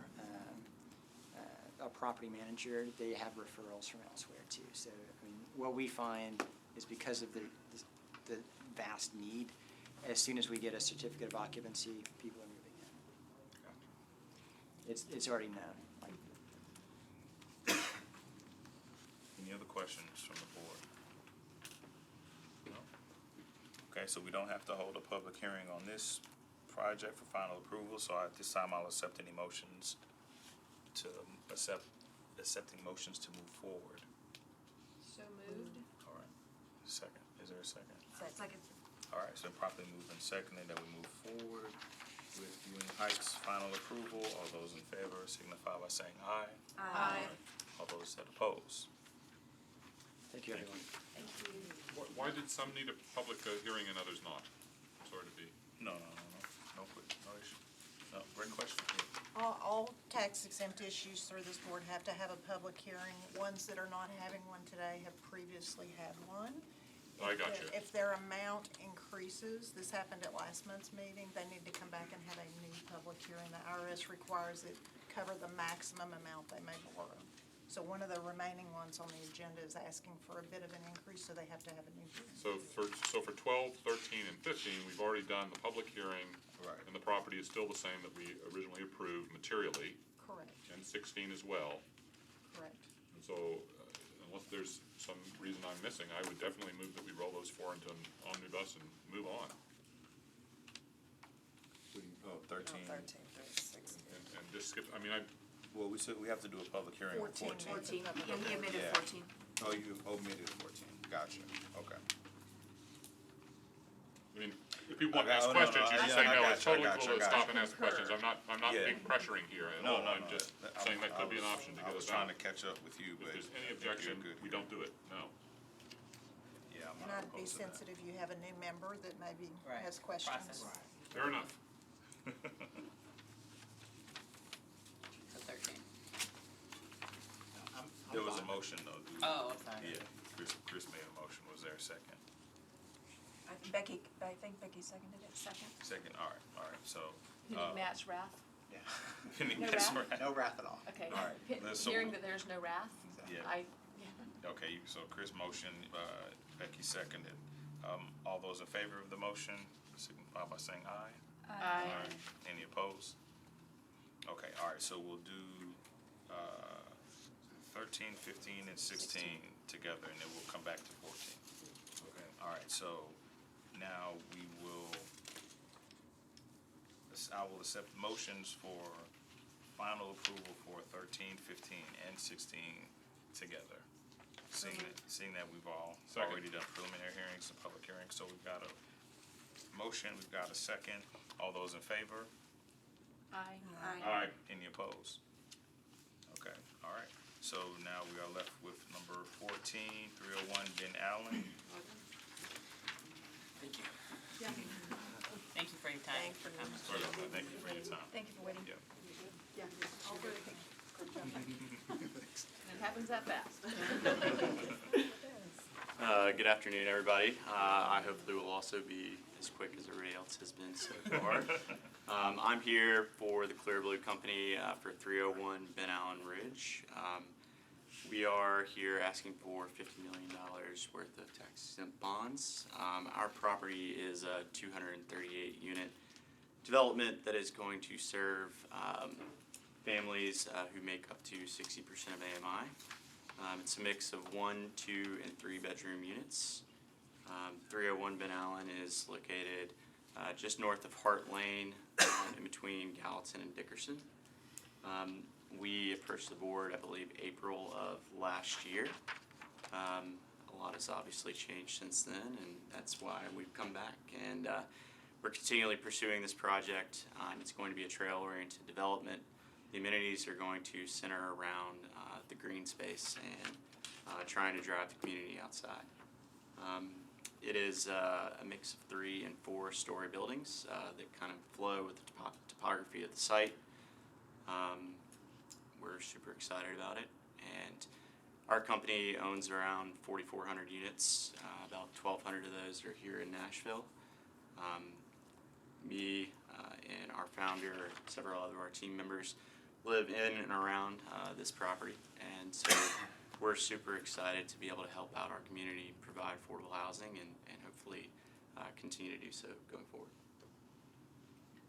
Can you speak to what the changes were? You said a lot has changed. So over the last year, we have finished our design process, gotten in new construction numbers, had to go back on some of the topo and redesign certain aspects of the building. It just led to an increase in costs that has been partially through the new portion of the design, but mostly through the inflation of the construction prices. Gotcha. Do we have that number, what the increase was? So we started at 35 million and we're going up to 50 million. Okay.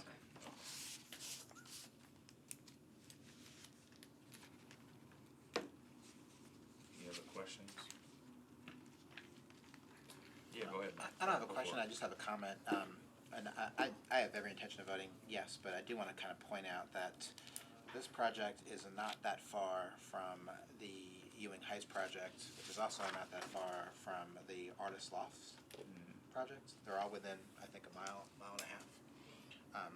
Again, it's not a criticism, but it's just something, I guess, to, for us to sort of be mindful of, that we're, not concentrating so many projects in a small circle.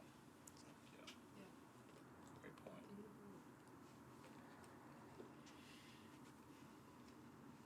Yeah, this one is really right off of Ewing. Thank you, Matt. Any other comments? Okay, so we need to hold a public hearing for this, so I'll open up a public hearing. At this time, is anybody here to speak for or against this project? All right, seeing as there's no one here, we'll close the public hearing and I'll open the floor for motions to move forward with final approval. Okay. Is there a second? Second. All right, it's been properly moved and seconded. We move forward with 301 Ben Allen for final approval. All those in favor signify by saying aye. Aye. Any opposed? No. Thank you. Thank you. Thank you. Good night. All right, so it brings us to agenda item 17, which is discussion of board legal representation, and this is this was brought up in our last meeting, and we agreed to put it on our agenda for this meeting. So, Mr. Moth, it was your motion. Yeah, it I'll let was. you speak to And it. it's so late, I'm so sorry that it came to this. I think that, when I was brought on the board, the council asked, will you work for issues around transparency? Sure. Obviously, the Adams and Reese, we have, wonderful people working here. This is not a question of that. It's a question of governance in our community. Just as we rotate off every 5 or 6 years, should we have a policy where we think about rotating off our law firm? It's ultimately our decision as a board, as I understand the bylaws. And I think it would be healthy if we developed some kind of process to have that. Even if we don't do it right now, maybe it's something we do it later, but I think as part of our doing our jobs, we should at least have this thought through, even if we do nothing. And very interesting thing happened. The Industrial Development Board, their bond counsel retired out, and so they launched a process here where they requested information from firms that might be interested in taking on the job, and since it's around the around. Was it an RFP? Yeah, sort of. That's as I understand it. It's called a request for qualifications. Send those around. RFP. Yeah, and sure. I hope I've made enough. There's I made sort of 10-ish or so. And this came from Josh, who works who was on the committee that was set up by the Industrial Development Board. Is Josh here? I am here. That is Josh. I am so sorry that it's come to this. And if again, I didn't invite Josh per se. I mentioned, if you guys are interested in learning more about the process and to start thinking about it, maybe he could give us a couple of minutes of his experience on the Industrial Development Board. I should probably shut up and hear what you guys are thinking about it. I'd like to hear from Josh. Okay. Do you guys mind if I just sit here? No. Unless you have historical context, you want to. No, I'm just kidding. Well, since the hour is late, I will be try to be brief. But so the IDB did start looking for issuers bond counsel in the beginning of January. Bob Tukes, who some of you may know, was a long-term issuers counsel for the IDB for about 10 years. He made the decision to retire at the end of last year, and so the board began its process to look for a replacement counsel. So essentially what process the board chair came up with was that we constituted a committee of about 4 individuals, 1 board member, which was the chair, myself as the legal representation for the board, and then also the Metropolitan Treasurer, Michelle Bosch, and at the time, the ECD director, who actually serves as the executive director for the IDB via interlocal agreement.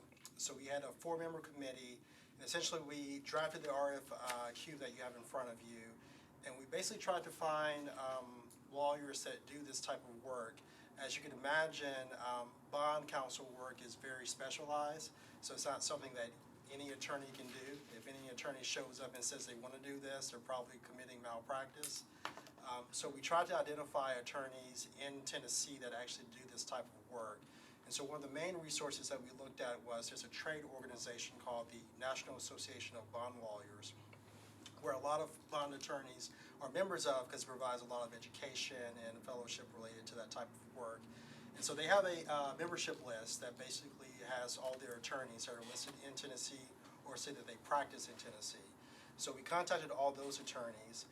I also made contact with our bond counsel that we have, that we usually use for Metro government, just get their insight if they had any ideas of potential attorneys in the area that does this kind of work. There was also a very intense interest by the board to have minority lawyers or minority representation law firms. And so I reached out to some of my contacts to see if they could provide a couple of names. And so we did the RFQ process, had that sent out. We got 3 responses. One law firm, Waller Law Firm here in Nashville, responded. Carpenter Law Firm, which is based out of Memphis and is a minority law firm. And then another law firm called Owings that's based out of Knoxville that all applied. And so the small committee basically met with those folks and did sort of an introductory interview process with them to see why they were interested in serving as issuers counsel for the IDB. And then after we did the initial interviews, they were all brought in before the IDB for further interviews. And they obviously did their interviews, made their decision, and ultimately decided on Carpenter Law Firm out of Memphis. So the process started in the end of January, and because there was a lot of transition with the IDB at the time, it took about 2 months to get the process done. But we basically initially gave responders, I think, about 3 weeks to respond, and it took us a couple weeks after that to review those. But it was a pretty straightforward process that we thought, and it seemed to work well. And I think Carpenter Law is working well with the IDB currently right now. Thank you for that context. I have a quick question. So the bond counsel doesn't have to technically be in the same jurisdiction as the board, based on what you're saying with IDB, they're in Memphis. Is that? Not necessarily. I mean, I'm sure that you will want somebody who could get to your meetings. Right. So Right, they're also- that was kind of where I was going. Yeah. But bigger than Things the that come up in between. geographic proximity, more about local knowledge and Sure. insight as well. Correct. Yeah. And I will mention, Carpenter Law also has remember, Metro and IDB are separate, similar to Yeah. how you guys are separate. The Carpenter Law Firm also they have served as counsel on a number of our bond deals before in various contexts. Okay. And they also currently serve as our disclosure counsel Okay. related to bonds. So they do have a relationship with Metro. And just because they're based in Memphis doesn't mean they don't have offices in Nashville either. Correct. Yeah. Okay. Gotcha. Anyone else have a question for? Did the other board sort of come up with any plan for, in the future that they would review every so often, or is it just a static decision that they made? So I believe when they had Bob Took on, at least when they negotiated that contract 10 years ago, there was no limitation, but for this particular contract, I think it's 5 years. Okay. So the board decided to have a 5-year Yes. revolving door essentially. Okay. And is it appropriate to ask about their compensation work for this work? I mean, that's fine, it's public. So generally the way it works, and I think it works similar with your board, they are paid out of the cost of issuance for bonds. There are provisions in their contract that allows for an hourly rate if they do anything outside of bond work. I don't recall off the top of my head what that is. But for the most part, they're going to be doing public financing, so there should not be any direct payment coming from the IDB. But obviously that depends on what they're asked to do. Is there somewhere in Metro where there's oversight of that? For the fees that are paid to the. Invoices and corroboration. So, Are we asking too many questions? no, you're not asking too many questions. I want to try and answer it correctly. Yeah. So again, because the IDB is independent, Yeah. I mean, they are the ones that are going to conduct oversight over that. So Sure. if they have any concern about how much is being charged, I mean, they have a Yeah. right to request that information from the particular issuer's counsel for each particular deal. Okay. Is that what you're asking, But Malcolm? for us, it would be different though. I don't think it would be different. I think it would be the same. It would be up to us as a board to request. I assume it's similar. I mean, one of the things with the IDB, anytime they issue any debt, I mean, there's a form that has to be filed Yeah, with the sure, state same. that has that information, so. Okay. Okay. So, Yeah, go for it. so one thing I didn't know is I thought since we were an independent board that's not a part of Metro, I didn't know that Metro Legal could handle an RFP process. So the IDB is a little bit different. We have an interlocal agreement between Metro and the IDB to provide legal and administrative support to that board. We don't have the same relationship with the Health and Ed board. Okay. So that's kind of sort of why I should say at the time I did represent the IDB. I no longer represent them, but that's kind of why Metro Legal is involved, is because we have that agreement to provide those services. Okay. So right now, we wouldn't have any sort of body. That's a brilliant question, though. So does that agreement stem out of the state charter, or is that something that they made as a, just a decision? So I don't remember the historical reference, but Okay. I mean, about 15 years ago, the decision was made that that Metro government will provide those services Okay. to the IDB. But, I mean, it is possible to do similar interlocal agreement with the Health and Ed board as well, but Could you find out or dig for us if you don't mind? I'm sorry, To get to the root of what he's asking? about the reason why there's. Yeah, how that interlocal agreement came to be. And Okay. if that's something that our board could do or not do. Well, I can tell you that you can do it. We just actually renegotiated the interlocal You agreement. can or can't? Can, C-A-N. Oh, see, okay, Yeah, gotcha. sorry. Okay. You can do it. I mean, it's provided for under the statute that allows for interlocal agreements between separate governmental entities. The IDB actually just redid their agreement with Metro, I believe, back in June. And that's for a 5-year period. Okay. And who actually so who's paying Carpenter? They are paid out of the cost of issuance for bonds, so anytime someone comes to the Right. board to request bonds, they're actually the ones that are paying their compensation. So there's no money coming from the IDB or Metro that's being paid to the And corporates. with that interlocal agreement, are there any payments being made from IDB to Metro for services rendered? At this time, no. Who would be the signatories to that agreement? So the process for the interlocal agreement on the Metro side, it would need to go through council for approval, and then the mayor will be given the authority to sign on behalf of Metro. For the particular board, you guys obviously would need to vote on approval of the agreement, and the board chair would be the one that would execute. Yeah, this is really good information. Chris, thank you. So I think as a board, this is something we probably want to consider and discuss, have as a future agenda item, and then decide how we pursue it. Maybe you consider it for our December meeting. I'm happy to move to put it on the agenda next time and just make sure he gets to go first. That was brutal. I have a topic change question. Yeah. So I just have a question. Previous to I today's did make a meeting, motion. Well, yeah. I just want to make sure, oh, sorry. Hold on, I think, Can I ask a question about that? Yeah. Is that, yeah, you had a motion, yeah. continuing the conversation, I agree with, is it time sensitive to be on the very next meeting? That's what my question is, at the end of the year. I don't necessarily think so. I think it's something we need to consider. I wouldn't say time sensitive for December, depending upon what that slate looks like. If it's another long slate of, it may be, so I'll say TBD, yeah. But he has a motion. Move to add to the agenda to take no more than 17.5 minutes. Would that For the help? next meeting agenda. There's a motion out there. No What was seconds. the motion? Can you repeat the motion? To continue this conversation around our representation, invite Josh Thomas, I believe it was, back to continue filling in some of these knowledge gaps as we all learn, and to take no more than 17.5 minutes to do it. That's the first Second. part of the agenda. Second that, All right. motion. All right. Probably moved and seconded. All those in favor signify by saying aye. Aye. Aye. Any opposed? I don't think it's necessary for December, but. Okay. So, you gotta know, that's good. You Yeah, get to say no thank you. sometime then. Okay, you had a So I question. just have a Go quick ahead. question, 'cause I just want to make sure that everything's copacetic. So previous to today's meeting, I got phone calls, text messages, and emails related to the topic from a variety of influencers. Did anybody else? Oh, yeah. Emails, not And text. is that okay? I printed it off. I think because we're a public entity. I just wanna make Yeah. Okay, I just want to make absolutely sure. What's not okay is we must not talk about Right, I it. didn't want Yeah, any, yeah, I didn't, yeah.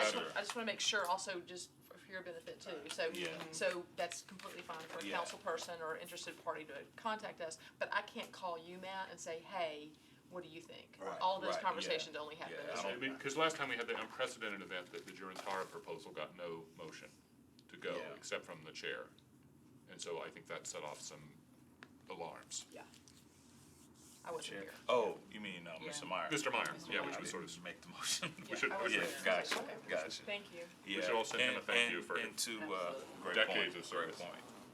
And to your point, in prior meetings over the past 6 years, I've been contacted Okay. Right. Yeah. randomly for different topics, so it's not out of, You said you got text it's messages? not out of bounds. Mhm.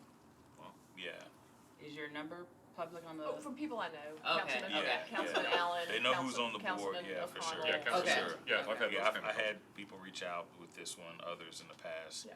for votes. I just want to be yes or completely no. transparent, make sure that Yeah, I was the yeah. only one. No, it's normal, Yeah, but 'cause like it you set said, up red flag, for me, it was like the red flags of, okay, there's an agenda, you know, people might have a certain agenda. So, yeah, I'm glad that you Okay. brought that up, but I printed off all the emails. And we don't have to respond, right? yeah, I didn't respond. I didn't respond to anything. I got a bunch of random phone numbers. They didn't leave messages. I got emails. I read them. I think it's totally fine. We're a public board. It's all public who's on the board. What we do, the meetings are recorded. So Right. folks are gonna have interest. And I think there's just a lot at stake with many of these developments and a lot of interested parties. So the stakes might even get higher And over from a time. I'm sorry, I didn't No, mean to go cut for you it, go off. for From a it. protocol standpoint, they could also choose to come in here and make those very same statements. Okay. Yeah, especially when we have the public hearings. Right. Yeah, Yeah. yeah. Chris pushed to get this information up on the website, and that happened, right? And so Yeah. now folks are more aware of what we're doing and when, and there's that transparency. So you're gonna get that outreach, I think, yeah. But thanks for bringing that up. Sure. This was so unusual today with the Giantara coming back on the agenda, and as you got to that point, I could see in your faces, you were on board.